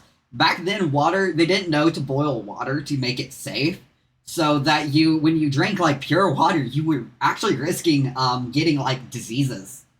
So oftentimes one of the few safe methods of drinking was wine or, like, other juices. Or soup. Yeah. Soup. Yep, or soup and stuff like that. You couldn't, like, back then, you couldn't drink pure water. And also, they used to mix their wine with water, because the alcohol content in the wine would purify the water. I mean, in a lot of places now, you still can't get good drinking water, such as Flint, Michigan! Yeah, but, adding wine to that isn't gonna fix anything in that instance. Now, you have to remove the Nestle from Flint, Michigan first. Yeah. Yeah, Flint, Michigan is because of lead. This is talking because of bacteria. Big difference. Fair. Have to bring in logic. But, yeah, so, like, back then, it was thought that pure wine would make you insane. Because you would get really drunk off of pure wine. They would mix it all the time, so you could drink the mixed stuff, the stuff mixed with water, and it wouldn't get you that drunk. But when you drink the pure, you get much more drunker. So they believed that basically pure wine was, oh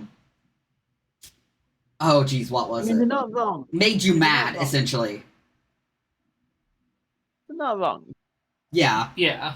I mean, yeah, it does, but you get my point. That it was when you drank the pure wine that they believe you got possessed by Dionysus because you'd get drunk. You get possessed by the mad god. Unless you were drinking your pure wine out of an amethyst mug. Wait, what? Well, because amethyst was seen as like a ward against drunkenness.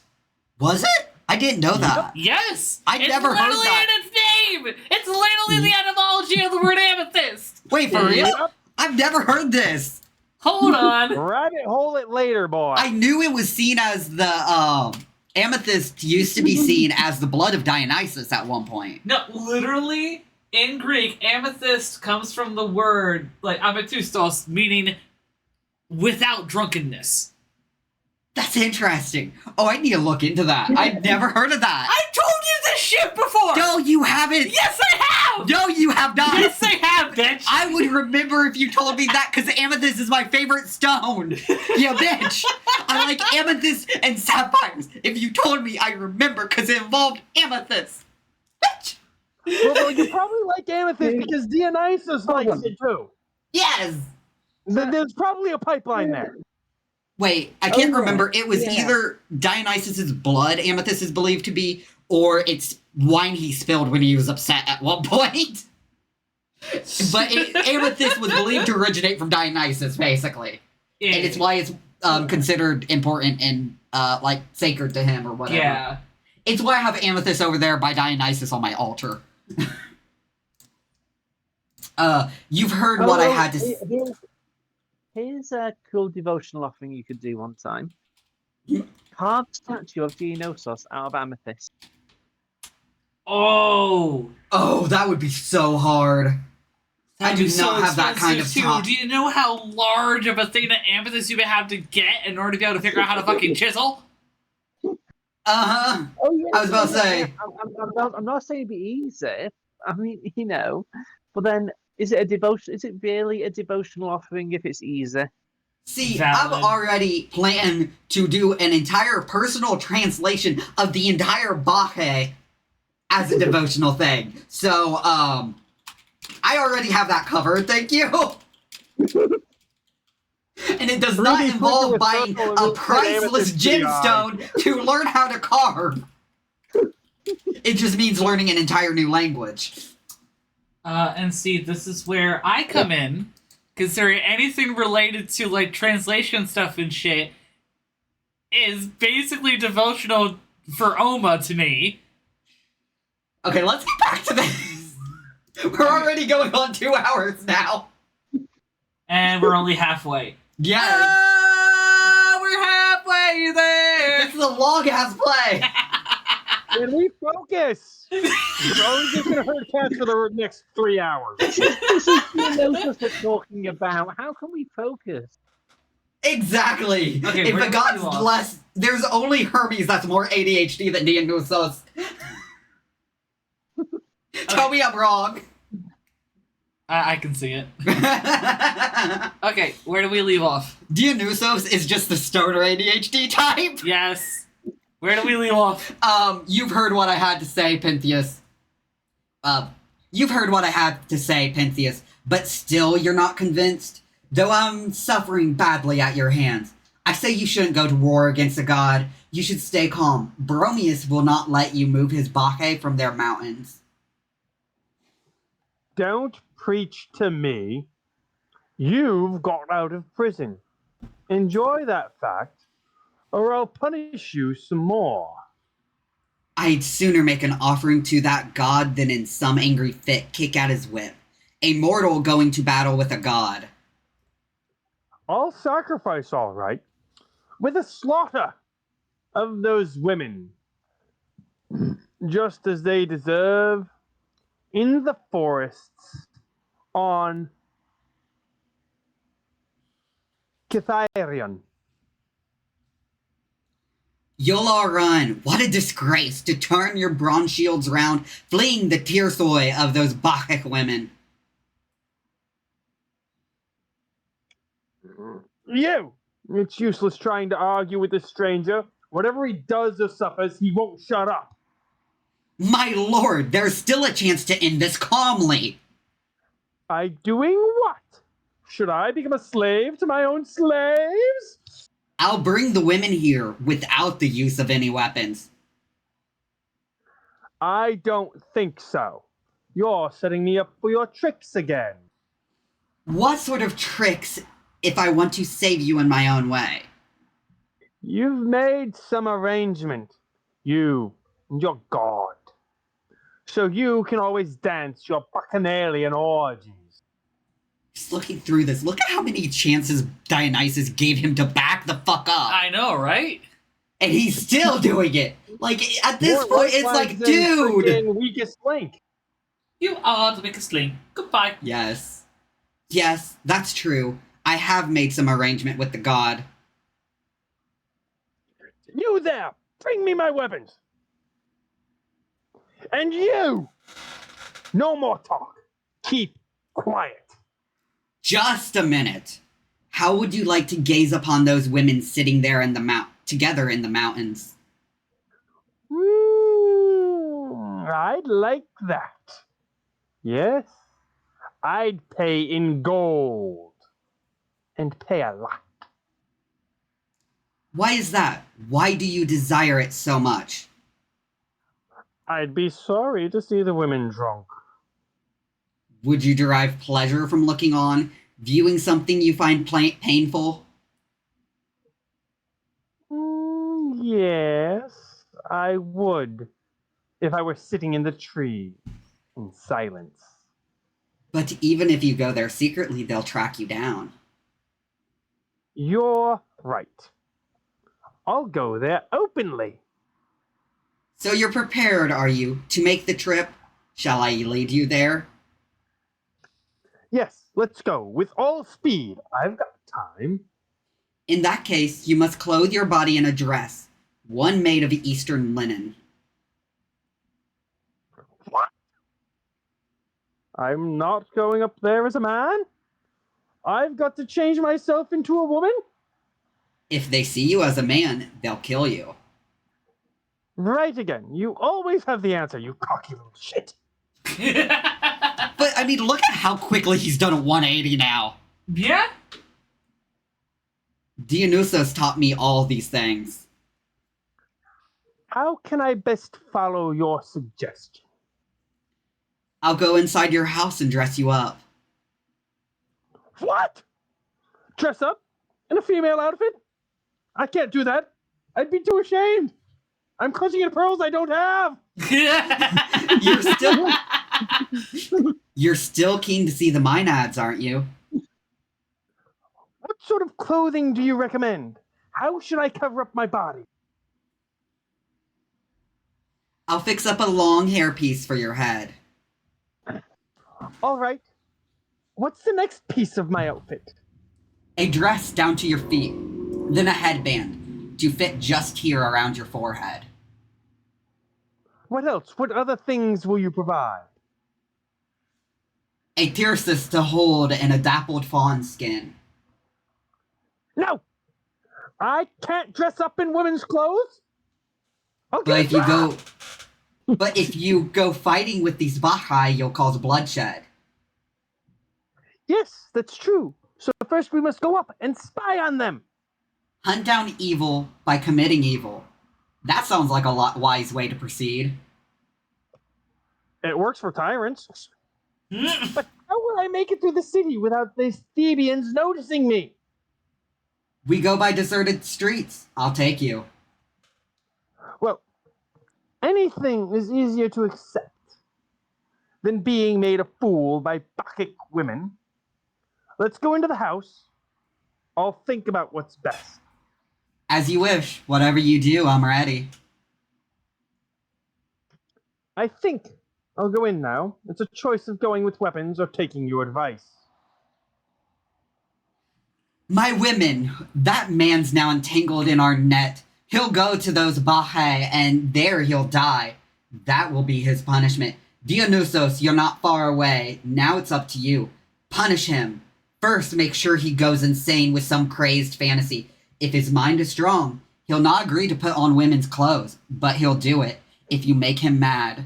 I want him made the laughingstock of Thebes, while I lead him through the city, mincing as he moves along in women's clothes, after he made himself so terrifying with all those earlier threats.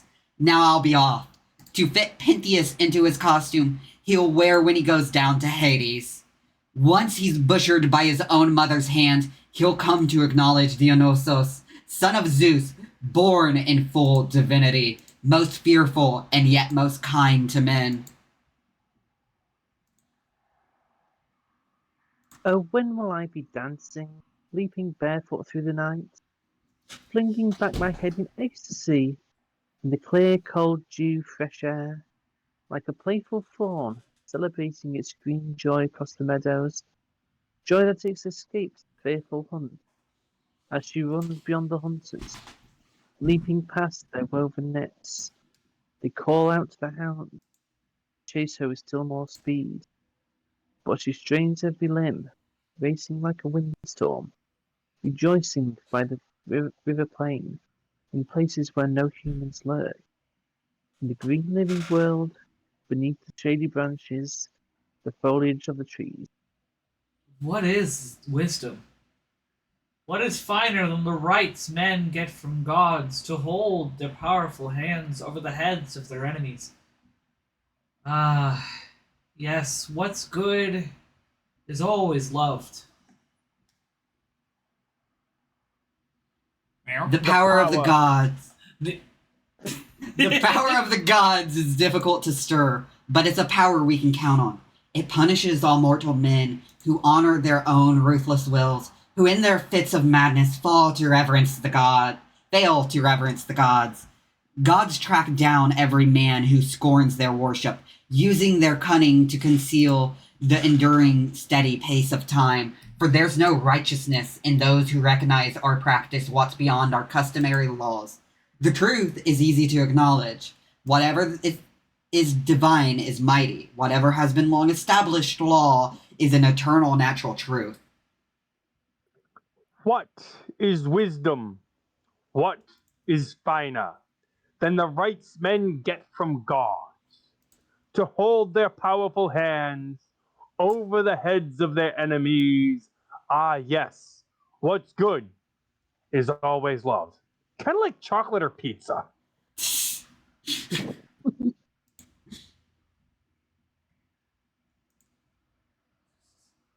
Who do we want to read this last line? I'll go for it. Yeah. Whoever has escaped a storm at sea is a happy man in a harbor. Whoever overcomes great hardship is likewise another happy man. Various men outdo each other in wealth and power in all sorts of ways. The hopes of countless men are infinite in number. Some make men rich, some come to nothing. So I consider that man blessed who lives a happy life, existing day to day. Enter Dionysus from the palace. He calls back through the open doors. You who are so desperately eager to see those things you should not look upon, so keen to chase what you should not pursue. I mean you, Pentheus, come out here now, outside the palace, where I can see you dressed up as a raving Bacchic female to spy upon your mother's company. Enter Pentheus dressed in women's clothing. He moves in a deliberately overstated female way, enjoying the role. Dionysus admiringly as he escorts Pentheus from the doors. You look just like one of Cadmus's daughters. Fancy that. I seem to see two suns, two images of seven-gated Thebes. And you look like a bull leading me out here, with those horns growing from your head. Were you once upon a time beast? It's now certain you've changed to a bull. The god walks here. He's made a pact with us. Before, his attitude was not so kind. Now you're seeing just what you ought to see. He's gone mad. How do I look? Am I holding myself just like Aino or my mother a god? When I look at you, I think I see them. But here, the strand of hair is out of place. It's not under the headband where I fixed it. I must have worked it loose inside the house, shaking my head when I moved here and there, practicing my bacchanalian dance. I'll rearrange it for you. It's only right that I should serve you. Straighten up your head. Dionysus begins adjusting Pentheus's hair and clothing. All right then. You can be my dresser, now that I've transformed myself for you. Your girdle's loose, and those pleats in your dress are crooked too, down at your ankle here. Yes, that seems to be true for my right leg. But on this side, the dress hangs perfectly, down the full length of my limb. Once you see those Bacchic women acting modestly, once you confront something you didn't expect, you'll consider me your dearest friend. This thyrsus, should I hold it in my right hand or in my left? Which is more suitable in Bacchic celebration? In your right, you must lift it with your right foot in time with it. Your mind has changed. I applaud you for it. Will I be powerful enough to carry all the force of Kithiron on my shoulders, along with all those Bacchic females? If you have desire, you'll have the power. Before this, your mind was not well adjusted, but now it's working in you as it should. Are we going to take some levers with us? Or shall I rip up the forest by hand, putting arm and shoulder under mountain peaks? As long as you don't utterly destroy those places where the nymphs all congregate, where Pan plays his music on those pipes. You mention a good point. I'll use no force to get the better of these women. I'll conceal myself there in the pine trees.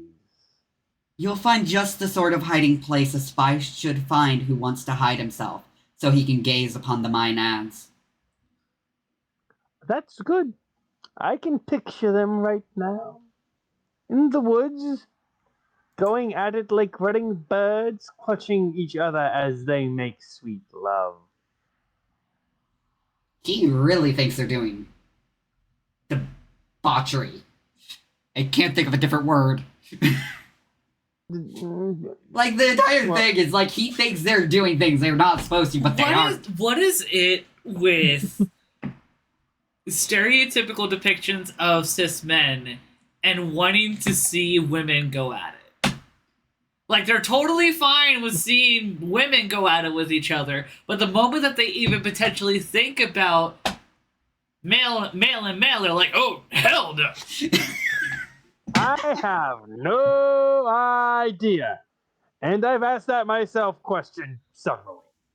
I mean, some of it's probably just cis men are raised not wanting to look at other men's penises. That's gay to look at another penis. So it's better to sexualize women to the point of wanting to fetishize seeing them go at each other?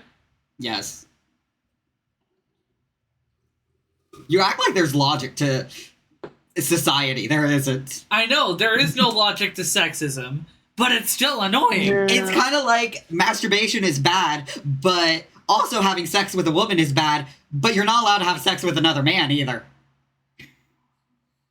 Like... I feel bad for the sheep. No!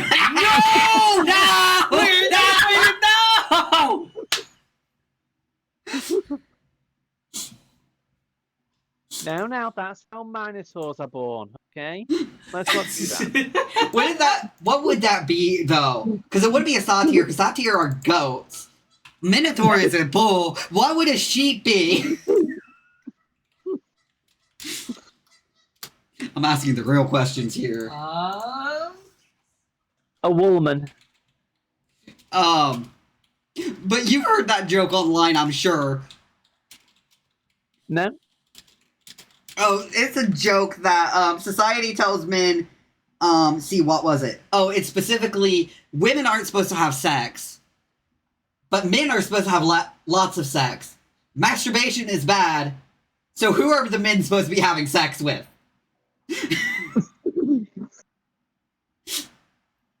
The only other option is other men, but that's also bad. It's a running joke. They're unhappy in their relationships. In some online spaces, it's kind of a running joke that society wants men to secretly be gay.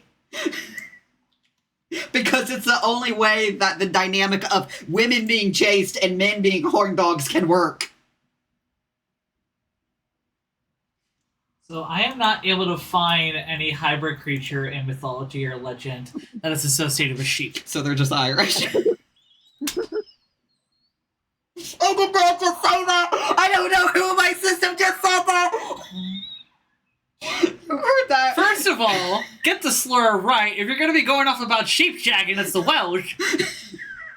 I've heard the joke made from Ireland about Scottish, from England about Wales. It's the only country I've ever heard the reference to is England.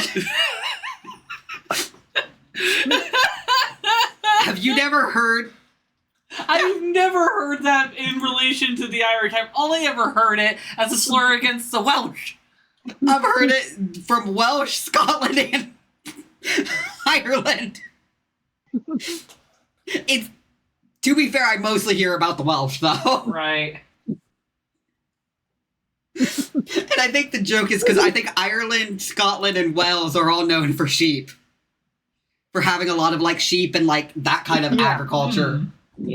Heavy wool production centers. The sad thing is, stories like that aren't exactly uncommon in some really isolated, like, rural communities. It does happen. And it's as gross then as it is ever. Like, it's taboo there, but, like, you probably know someone whose uncle did it. Like, that kind of thing. Yeah. As sad as it is, it's fucked up. But anyway, I think we were... okay, where the fuck was we? Bracket 960, that section. Okay. Perhaps that's why you're going, as a guard to stop them all. Maybe you'll capture them, unless you're captured first. Lead on. Through the center of our land of Thebes, I'm the only man in all the city who dares undertake this enterprise. You bear the city's burden by yourself, all by yourself. So your work is waiting there. The tasks that have been specially set for you, follow me. I'm the guide who will rescue you. When you return, someone else will bring you back. That will be my mother. For everyone, you'll have become someone to celebrate. That's why I'm going, because I'm a vain... You'll be carried back. You'll be carried back. You're pampering me. In your mother's arms. You've really made up your mind to spoil me. To spoil you? That's true, but in my own way. Then I'll be off to get what I deserve. You fearful, terrifying man. Exits Pentheus. You fearful, terrifying man. On your way to horrific suffering, well, you'll win a towering fame as high as heaven. Hold out your hand to him, Agave. You too, her sisters, Cadmus's daughters. I'm leading this young man in your direction for the great confrontation where I'll triumph. I and Bromius. What else will occur? What else will happen? Events will show as they occur. Up now, you hounds of madness. Go up now into the mountains. Go where Cadmus's daughters keep their company of worshippers. Goad them into furious revenge against that man, that raving spy, all dressed up in his women's clothes, so keen to glimpse the Maenads. His mother will see him first, as he spies on them in secret. On some level rock or crag, she'll scream out to her Maenads, "Who's the man who's come here to the mountains, to these mountains, tracking Cadmean mountain dancers? Oh my Bacchae, who has come? From whom was this man born? He's not of women's blood. He must be some lioness's whelp, or spawn from Libyan gorgons." Let justice manifest itself. Let justice march, sword in hand, to stab him in the throat, that godless, lawless man, unjust earthborn seed of Echion. Any man intent on wickedness, turning his unlawful rage against your rights, O Bacchus, against the worship of your mother, a man who sets out with an insane mind, his courage founded on a falsehood, who seeks to overcome by force what simply can't be overcome. Let death set his attention straight, for a life devoid of grief is one which receives without complaint whatever comes down from the gods. That's how mortals ought to live. Wisdom is something I don't envy. My joy comes hunting other things, lofty and plain to everyone. They lead man's life to good, in purity and reverence, honoring gods day and night, eradicating from our lives customs lying beyond what's right. Let justice manifest itself. Let justice march, sword in hand to stab him in the throat, that godless, lawless man, unjust earthborn seed of Echion.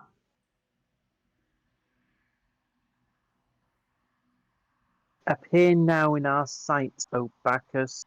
Come as a bull on many-headed serpent, or else some fire-breathing lion. Go now, Bacchus, with your smiling face. Cast your deadly noose upon the hunter of the Bacchae, as the hunt of Maenads. Bring him.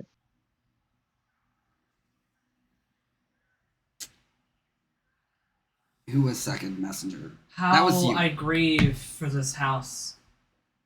In earlier days, so happy throughout Greece, home of that old man, Cadmus from Sidon, who sowed the fields to harvest the earthborn crop produced from serpent Ophis. How I now lament. I know I am just a slave, but nonetheless. Do you bring us news? Has something happened?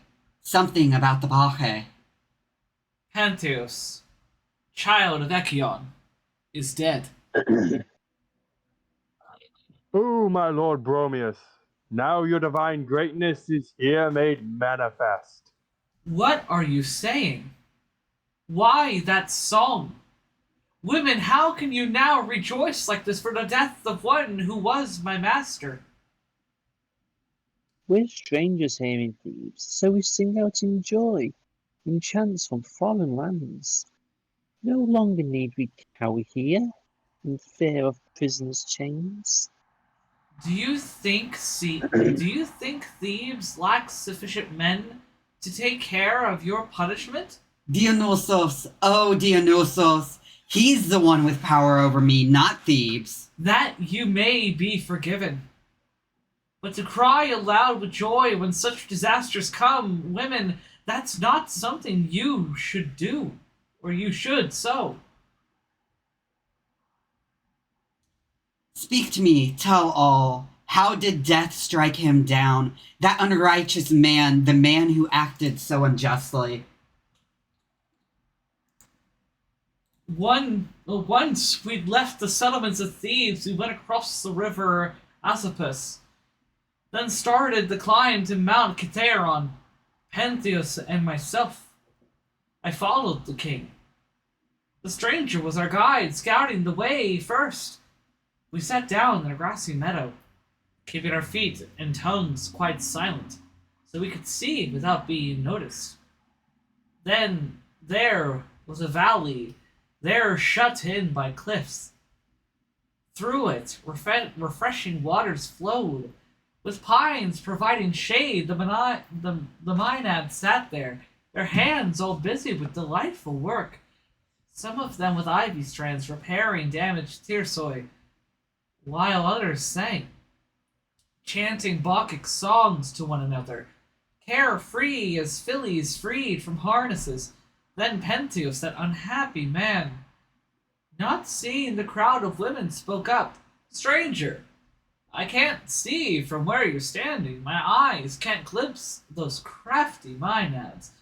But up there on that hill a pine tree stands. If I climb that, I might see those women and witness the disgraceful things they do." Then I saw the stranger work a marvel. He seized that pine tree's topmost branch.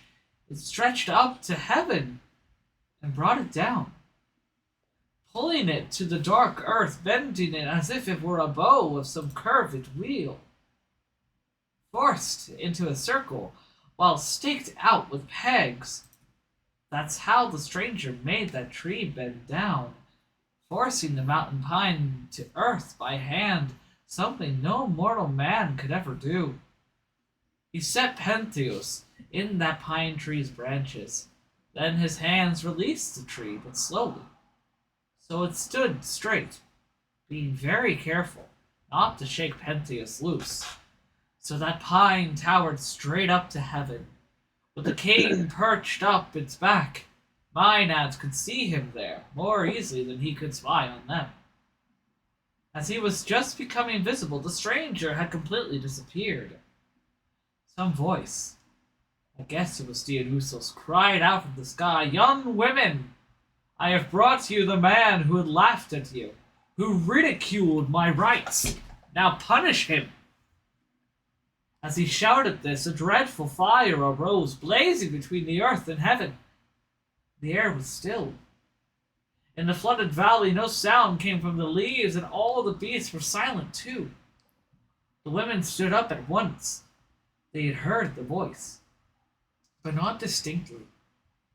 They gazed around them. Then again the voice shouted his commands. When Cadmus's daughters clearly heard what Dionysus ordered, they had rushed out, running as fast as doves, moving their feet at amazing speed. His mother Agave, with both her sisters and all the Bacchae, charged straight through the valley, the torrents, the mountain cliffs, pushed to a god-inspired frenzy. They saw the king there sitting in that pine. First, they scaled a cliff face looming up opposite the tree and started throwing rocks, trying to hurt him. Others threw branches or hurled their tersoi through the air at him.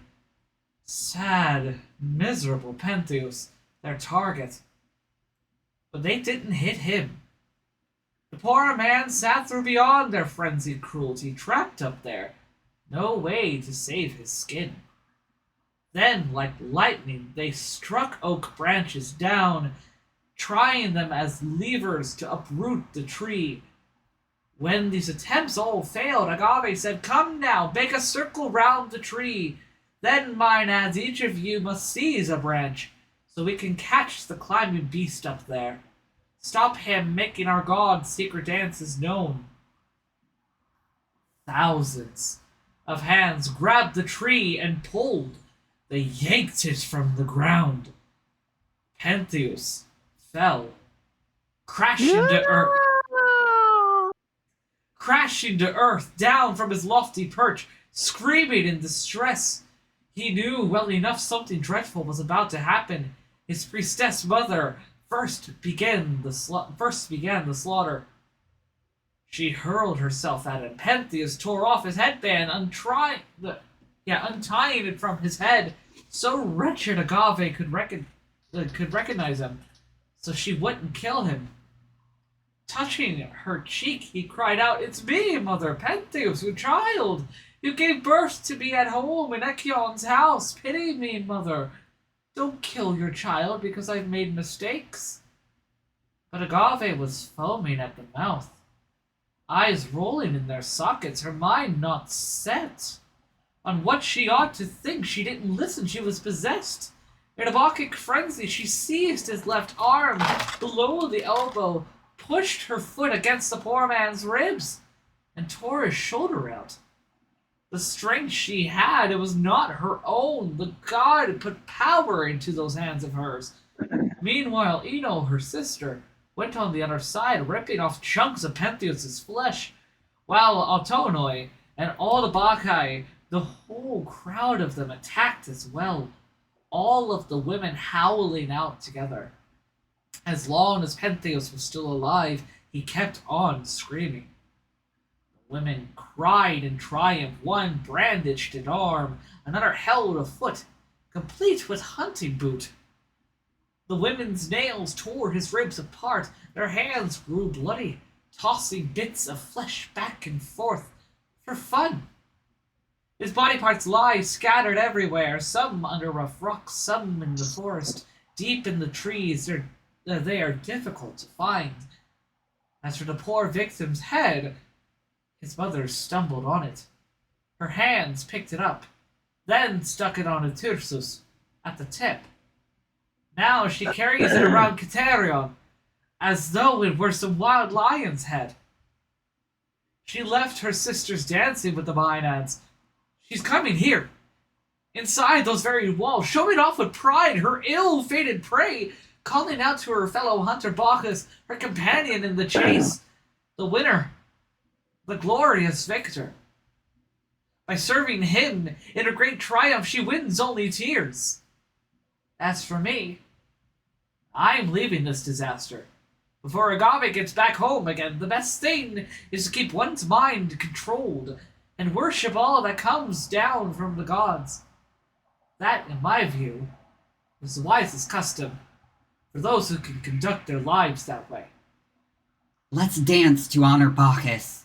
Let's shout to celebrate what's happened here. Happened to Pentheus, child of the serpent, who put on women's clothes, who took up the beautiful and blessed Thyrsus, his certain death, disaster brought on by the bull. You Bacchic women, descended from old Cadmus, you've won glorious victory, one which ends in tears, which ends in lamentation. A noble undertaking this, to drench one's hands in blood, lifeblood dripping from one's only son.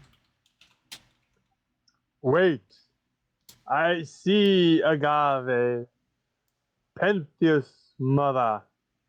On her way home, her eyes transfixed. Let's now welcome her, the happy revels of our god of joy. Asian Bacchae. Why do you appeal to me? From the mountains, I brought home this ivy tendril freshly cut. We've had a blessed hunt. I should say, with us being Agave and chorus, let's skip Rosanna for the chorus. Yeah. No, okay. I figured. Okay, I just want to double check because I don't want anyone getting confused. You're going chorus. I see it. As your fellow dancer, I'll accept it. I caught this young lion without a trap, as you can see. What desert was he in? Catharion. On Katerion? Catharion killed him. Who struck him down? The honor of the first blow goes to me. In the dancing, I'm called Blessed Agave. Who Who else? Well, from Cadmus. From Cadmus what? His other children laid hands on the beast, but only after me. Only after I did first. We've had good hunting, so come, share our feast. What? You want me to eat that with you? Oh, you unhappy woman. This is a young bull. Look at the feet. It's just growing down under the crop of his soft hair. His hair makes him... resemble some wild beast. Bacchus is a clever huntsman. He wisely set his main heads on this beast. Yes, our master is indeed a hunter. Have you any praise for me? I praise you. Soon all Cadmus's people And And Pentheus, your son? will celebrate his mother, who caught the beast just like a lion. It's a strange trophy. And strangely captured too. You're proud of what you've done? Yes, I'm delighted. 3 things I've done.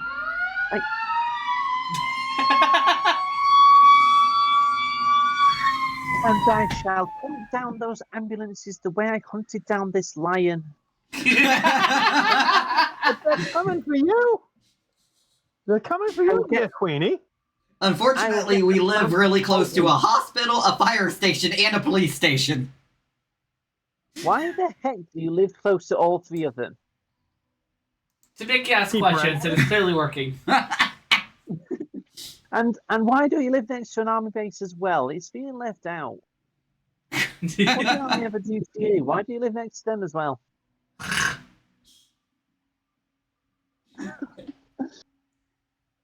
Oh, did you? Yeah. Yes, I'm delighted. Great things I've done. Great things on this hunt. Clear for all to see.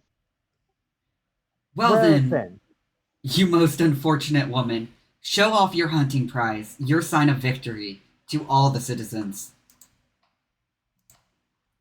All of you here, all of you living in the land of thieves, in this city with its splendid walls, come see this wild beast we hunted down. Daughters of Cadmus, but me first. Not with throng spears, dazzling javelins, or using nets, but with our own white hand, our fingertips. This? Why should huntsmen boast aloud when no one needs the implements they use? Caught this beast by hand, tore it apart with our own white Greek hands. But where's my father? He should come here. And where's Pantheus? Where is my son?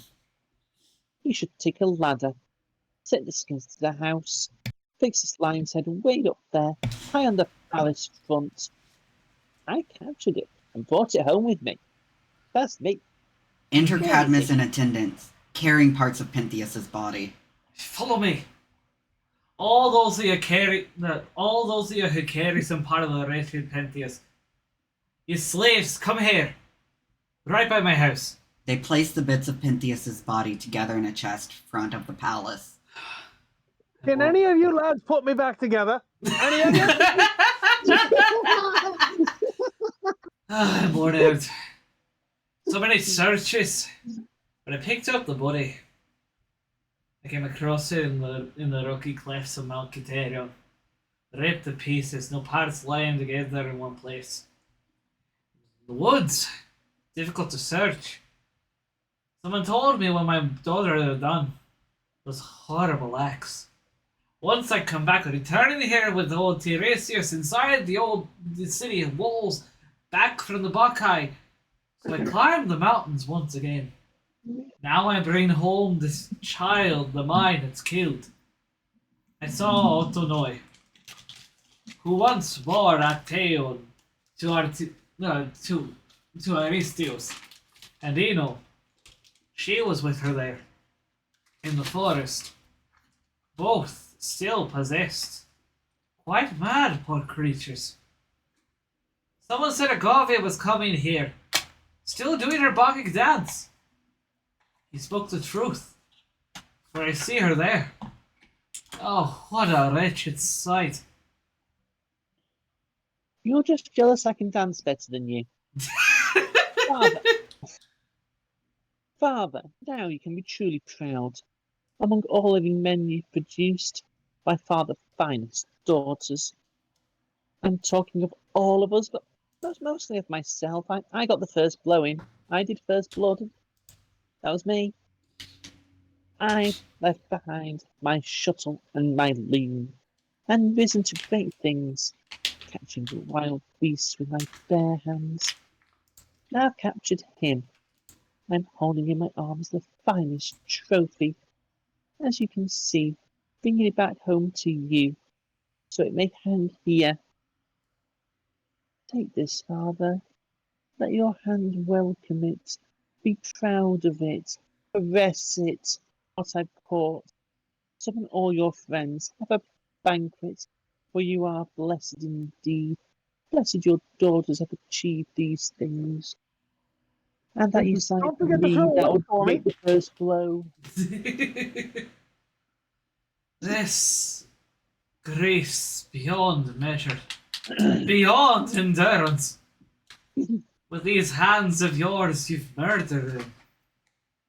You strike down the sacrificial victim, this offering to the gods, then invite me and all the thieves to share a banquet. I Alas, need my funeral, damn it! alas, first for your sorrow, then my own. Lord God Bromius, born into this family, has destroyed us, acting out his justice. Too much so. Why such scowling eyes? How sorrowful and solemn old men become. As for my son, I hope he's a fine hunter. He copies his mother's hunting style, tearing things limb from limb without discrimination when he rides out with young men of Thebes, chasing after creatures in the wild. The only thing he seems capable of doing is fighting with the gods. It's up to you, Father, to reprimand him for it. You'll call him here into my sight so he can see my good luck for himself. Alas. Alas, what dreadful pain you'll feel when you recognize what you've just done. If you stay forever in your present state, it'll be unfortunate, but you won't feel as if you're suffering with happiness. Her state? What about mine? Be quiet now, dearie. You're my prized lion. You are my trophy. Hashtag trophy life. I guess that's one way to be a trophy wife.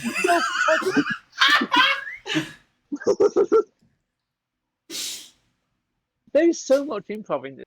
Yeah. Anyway, we're on Agave's line. Yeah. But what's in all this is wrong or painful? First, raise your eyes. Look up into the sky. All right, but why tell me to look up there? Does the sky still seem the same to you? Or has it changed? Seems, well, brighter, more translucent than it was before. And your inner spirit, is it still shaking? Don't understand what it is you're asking, but my mind is starting to clear somehow. It's changing. It's not what it was before. Is this a hangover? I mean, as someone who's been on psych meds, this is a fucking mood. Sometimes it's like that. Oh, like the, I guess, halo or afterglow? No, from... my mind is starting to clear somehow. It's changing. It's not what it was before. But this is also in reference to her coming out of the trance. She's coming out of basically going insane. She's essentially coming out of a psychotic break. Yeah, coming out... Yeah, that's a good way to phrase it, like coming out of a psychosis. Yeah. Sometimes when you're on meds and you start a new meds, that's what it feels like. Because sometimes the meds can fuck with your brain really bad. Can you hear me? Yeah. Can you hear me? Can you answer clearly? I guess another way would be, Yeah. it feels like you're coming out of a fog all of a sudden. Yeah. Yeah. Agave. Yes. But, Father, what we discussed before, I've quite forgotten. Maybe as well as a hangover and being off my psych meds and coming out of the fog, I've also switched out. And tell me this. To whose house did you come from when you got married? You gave me to Echion, who, men say, was one of those who grew from seeds you cast. In that house, you bore your husband and child. What was his name? Was it Pancreas? No, Pantheus. I conceived him with his father. Well then, you had the name right the first time. But this head your hands are holding, whose is it?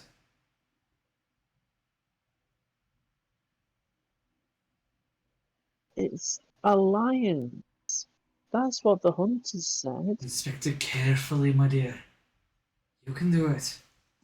Without much effort. I'm not moving. I'll make it easy. I love how we've just animated Pentheus and like all of his parts are like moving around and alive and Yeah. he's like fucking Mr. Potato Head over here. Boy, I'm right here. Don't worry, it's just a spirit. None of us can actually hear him. Oh. Oh, no, Sometimes I can still hear his voice. I'm right here! Oh no, Father! I see what I've done now. I see my son's dick going towards the sheep. Wait, what did I just? You dick!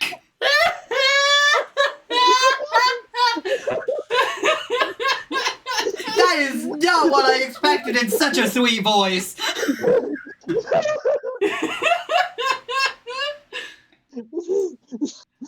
I'm clipping that. I'm clipping it. I'm clipping it.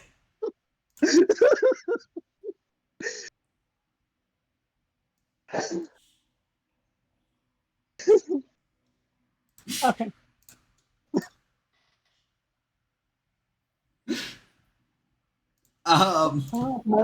This can't be a human.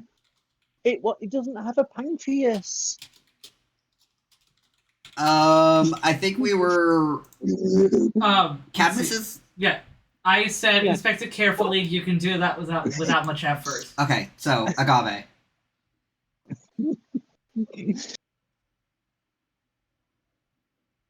I'd say Dionysus be with me, but that's not what I want right now. Okay. What's this? What's I looking at? What's my holding? Look at it. You'll understand more clearly. What I see fills me with horrific pain. Such agony. Does it still seem to you to be a lion's head? No, it's appalling. This head I'm holding belongs to Pantheus. https://clips.twitch.tv/naughty origin monkey Kevin Eh? turtle -IGAJ1T7PC5 Something wrong? YQZQG6. Okay, now text to speech is done. Okay. Because we haven't figured out. no! Yeah, we haven't figured out how to get my freaking TTS to stop reading out the links. We'll fix that. Yeah. See, but close enough on the name Pentheus, darling. Pentheus. Repeat after me. Pentheus. Stop embarrassing her. I know she's doing it for a bit, because like she did it earlier, like Pentheus, no Pantheus, Okay. But First of all, on this script, the E kind of looked like an A. Okay. I thought you were doing it on purpose. I'm sorry. Can we put that together, please? I'm in here and I'm not enjoying it very much. Also, like, we don't mind people correcting us on our pronunciation. You know, we genuinely do appreciate it. But like, why are you picking us up on that? Because I thought you were doing it on purpose. Because like I thought you were doing it in regards to Agave like struggling to remember her son's name because of like getting out of the break. No. But honestly, we have butchered like 10 words so far. Like, how is that? All of us have butchered words so far. All of us have butchered it. I am sorry. Yeah, some words are probably in better shape than poor Pentheus right now. Even. Right? You made poor Hosanna's system feel targeted. I feel so bad. That wasn't on purpose. I'm sorry. I thought that was for a bit. Love. I love you. But I was lamenting his fate before you recognized him.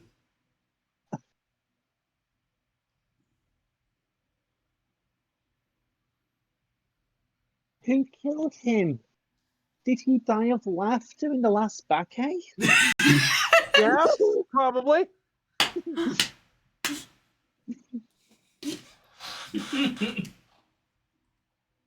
How did he come into my house? The Worthing could have done a bit better there, lass. Anyway, a harsh truth. How you come to light at the wrong moment. I'm sorry, my dirty mind just went down. I said, I don't know why. Wait, what?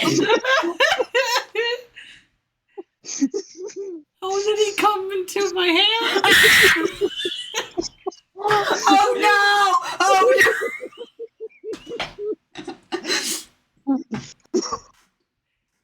no! I am so glad we keep our community flash moments like these.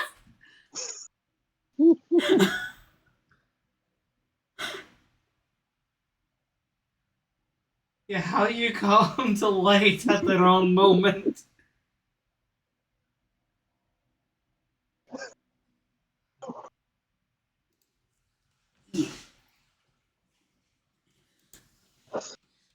Agave.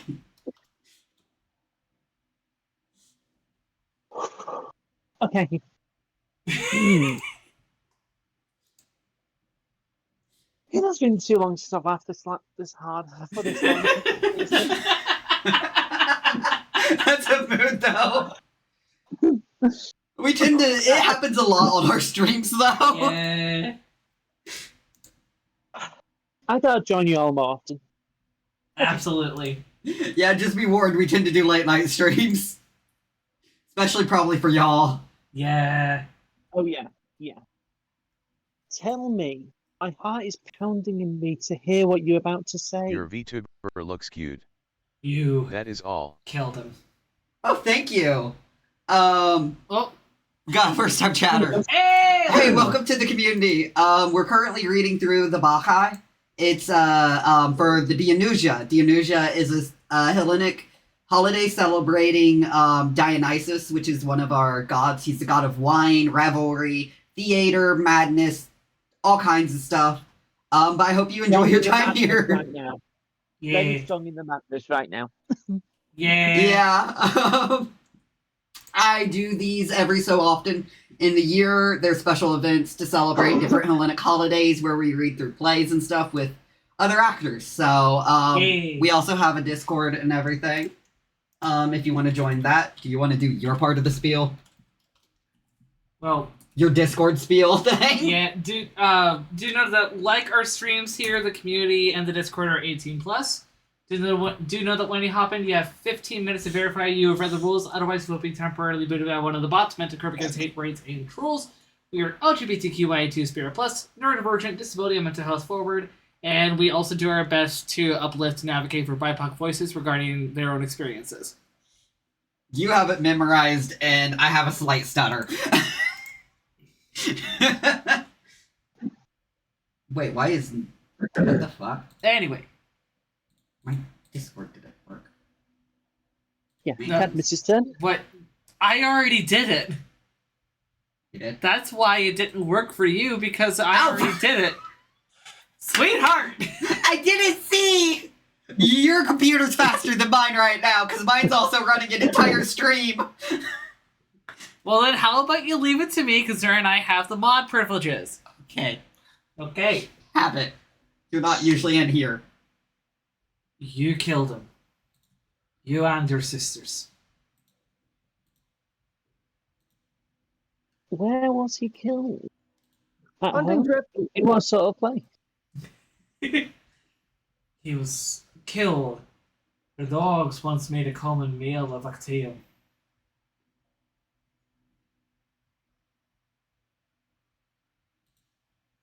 I would respond. I would. But Nocters haven't scrolled down yet. I know! My computer's being slow. I was trying to unpin something, but it wasn't. Okay, This is where supposed to be a are we? dramatic moment. This is supposed to be a dramatic moment, and we are killing it. We are killing the dramatic Where the moment. fuck was we? This is going to turn into a comedy. We are Let's killing see. the dramatic Okay. moment more than I can. The last thing that I said, Cadmus, he was killed where dogs once made common meal of Actaeum. Okay, I'm there now. I am sorry. I was trying to, but I was also doing something for the stream on the side, and my computer was not cooperating. Honestly though, systems need as many pairs of arms as we have headmates. Why not? Evolution, get on that. Yes. Fucking yes. Mood though. Why did this poor man go to Chitherion? And you You- can correct me on that pronunciation if you like. No, I'm. He went there to ridicule the god, and you for celebrating Dionysus. Well, why would he do something that's silly? Oh, I mean, but how did we happen to get there? You were all insane. The entire city was in a Bacchic madness. Yeah, all my fault. No, not really, but whatever. I'm dead. I guess I have to take the blame. Well, you were the one who was daft enough to mock him.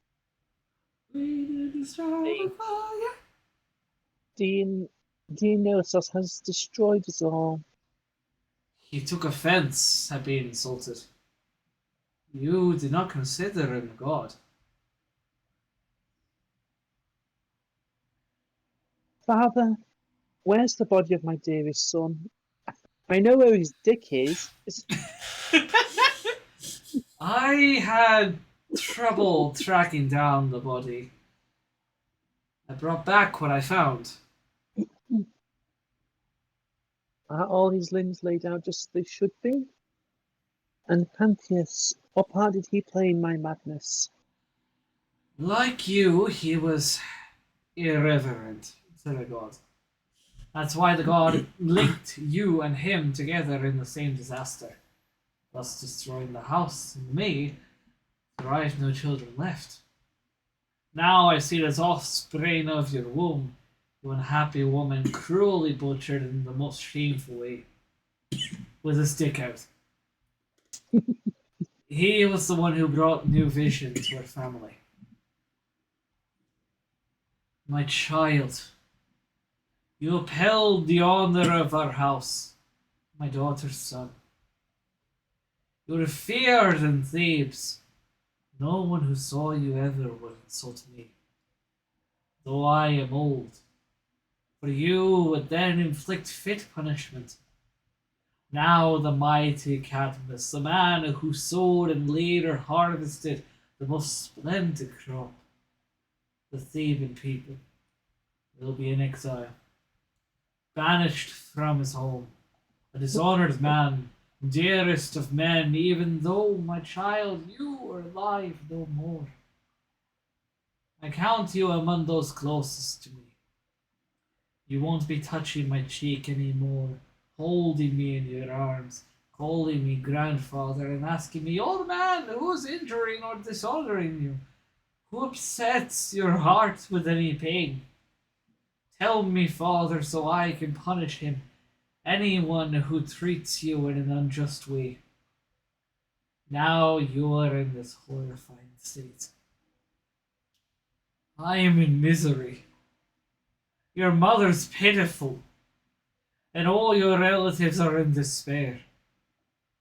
I thought you were in grief, not in misery. I am in misery! If there is a man who disrespects the gods, let him think about how this man perished. Then he should develop faith in them. I'm sorry for you, Cadmus. You're in pain. But your grandson deserved his punishment. Father, you see how all has changed for me. From being your royal and honoured daughter, the mother of a king, I am now transformed. An abomination, something to fill all people's hearts with horror, with disgust. The mother who slaughtered her only son, who tore him apart, ripping out the heart from the child who filled her own heart with joy, all to honour the god Dionysus. But Father, give me your permission now to lay out here the body of my son, prepare his corpse for burial. That's no easy task to undertake. His body, all the parts I could collect, lie here, in this chest. Not a pretty sight. Your own eyes could hardly bear to see him. But if you think you can endure the work, then, my child, begin the appropriate rites. Alas, my poor son, my only child, destroyed by his mother's Bacchae madness. Look at these hands of mine, built him so. I've torn his limbs apart, ripped out his flesh. Here's an arm, which has held me all these years, growing stronger as he grew into a man. His feet, still with hunting boots. Oh, how he used to run to me, seeking the shores of his mother's love. His face was handsome, on the verge of manhood. Excuse me. See the soft down still resting on those lips, which have kissed me thousands of times or more. All this and all the rest set here before us, owes to you and all your Olympian gods. It makes no sense, it's unendurable. How could the god have wished such things on me? Lady, you must bear what cannot be borne. Your suffering is intense, but the god is just. A second air would have been a good idea. You insulted him in Thebes, showed no respect. You've brought the punishment upon yourself. I have Dionysus's line after. I can't do the chorus right now. Yet, What is wisdom? What is finer finer than the than the rights mighty men get gods from God? the gods to hold their powerful hands over the heads of their enemies? Ah, yes, what's good is always loved. So all praise Dionysus, praise the dancing god, god of our revelry, god whose justice is divine, whose justice now reveals itself, and who causes Yeah. all actors to be mad with mirth. Yes, I am Dionysus, son of Zeus. You see me now before you as a god. You, Thebans, learned about my powers too late. Dishonoring me, you earned the penalty. You refused my rights. Now you must leave. Abandon your city for barbarian lands. Agave, too, that polluted creature, must go into perpetual banishment. And Cadmus, you too must endure your lot. Your form will change, so you become a serpent. Your wife, Harmonia, Ares' daughters, whom you, though mortal, took in marriage, will be transformed, changing to a snake. As Zeus's oracle declares, you and she will drive a chariot drawn by heifers. You'll rule barbarians with your armies. Too large to count, you'll raise many cities. Once they despoil Apollo's oracle, they'll have a painful journey back again. But Ares will guard you and Harmonia. In lands of the blessed, he'll transform your lives. That's what I proclaim, I, Dionysus, born from no mortal father but from Zeus. If you had understood how to behave as you should have when you were unwilling, you'd now be fortunate with Zeus's child among your allies. Oh, Dionysus, we implore you. We've not acted justly. You learned too late. You were ignorant when you should have known. And now we understand. Your actions against us are too severe.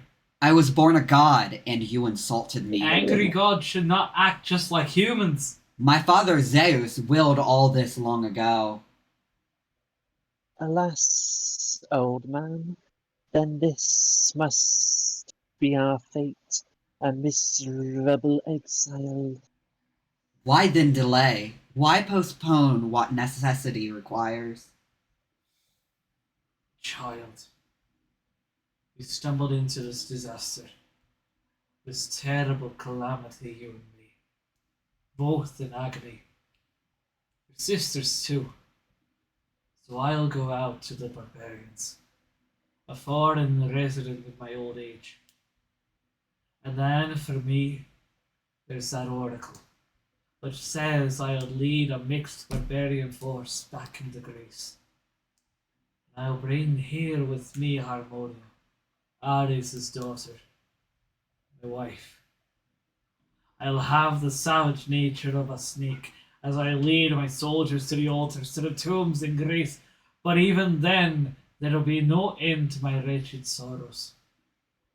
I'll never sail the downward plunging Acheron and reach some final peace. Father, I must be exiled without you. Why do you throw your arms about me, my unhappy child? Just like some young swan protecting an old one, grey and helpless. Because I have no idea where to go, as I'm banished from my father's land. Child, I do not know. Your father's not much help. Farewell, then, to my home. Farewell to my native city. For my misfortune I abandon. In exile from this slain. Go now to Aristeus' house, my child. I grieve for you, my father. And I grieve for you, my child, as I weep for your sisters. Lord Dionysus has inflicted such brutal terror on your house. Yes, for at your hands I suffered too, and dreadfully, for here in Thebes my name received no recognition. Farewell, father. My most unhappy daughter. May you fare well. That would be hard for you. Lead on, friends, so I may take my sisters, those pitiful women, into exile with me. May I go somewhere where cursed Theron will never see me, nor my eyes glimpse that dreadful mountain. A place far away from any sacred faces. Let others make Bacchae celebrations their concern, and I shall bring that sheep along too. The gods appear in many forms, carrying with them unwelcome things. What people thought would happen never did. What they did not expect, the gods made happen. That's what this story has revealed. Exit Chorus and Cadmus, leaving on stage the remains of Pentheus's body. Woo! Got through it. Didn't get my funeral.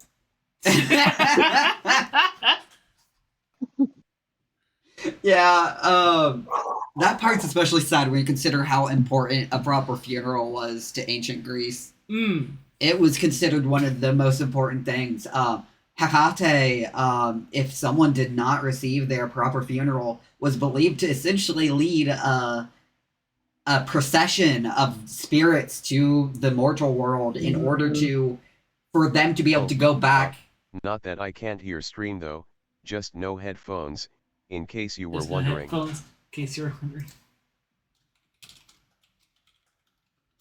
Hello. XD all good. But she led a procession of spirits to go back to the families and essentially haunt them until their loved one got proper burial. Like, it was very much a thing where not giving a proper burial would end up haunting families for generations in ancient Greece. Yeah. So yeah, so that is kind of why that is so stressed in this, because to be denied a proper burial was a very major thing.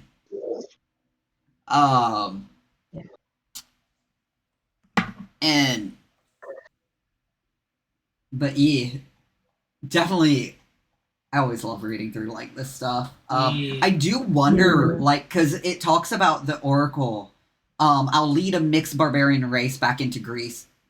I wonder, because more than likely that is referring to a specific event in history, but I'm not sure what it is. Though I kind of wonder, because when was Euripides, when was this written? Let's look this up.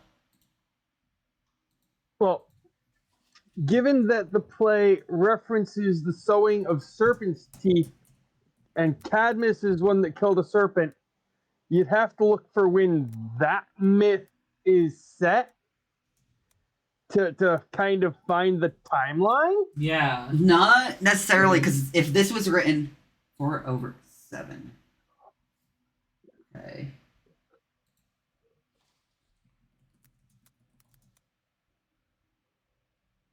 Either way, apologies Yeah. if we got a little bit too wild with our talk. Oh no, you're fine. Nah, it was good nah. padding. Nah, nothing got too wild at all. We've had much worse. Yeah, like We've, an hour like- nonstop of you just getting rizzed. Yes. I've had people basically break me on stream before. Mainly Dreg, who just constantly thinks it's hilarious to just fucking break me when I'm streaming. They're a dom, of course. True. That is granted. I'll give you that. But we've kind of once or twice deadly towed the lines of Twitch's TOS on stream before. And had to backpedal. So yeah, we're a bit. There's a good reason we keep our community 18 plus, because we do get a bit wild sometimes. Yeah. And all of us are, to be honest, kind of kinky motherfuckers. Yeah. Yeah, I mean, same. The funny thing is one of my favorite facts to tell people is what sounding is, which is a kink thing. I've told you, and I remember your facial expression. Come back pretty soon. Huh? I've heard the term. I've had it defined. The fog will clear soon enough. Yeah, I'm not gonna specify here. No. Thanks. Eat full care package, so noms and whatnot. Yeah, I'll have to find Who noms. do we want to read out to? Let's look at. I need it. So, because since apparently I tried to have them bring out to you. I might have you raid out to them instead. Well, if they're raiding out, then that... No, they're not raiding out yet. I wanted to try and have them raid out to you, but they are still fucking going. There we go.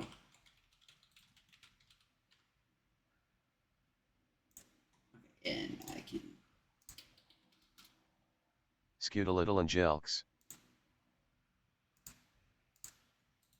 There we go.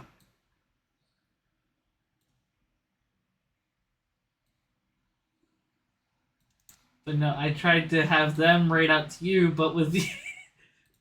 but with her still going, I'm like, alright, you know what? Fuck it. We'll raid out to her.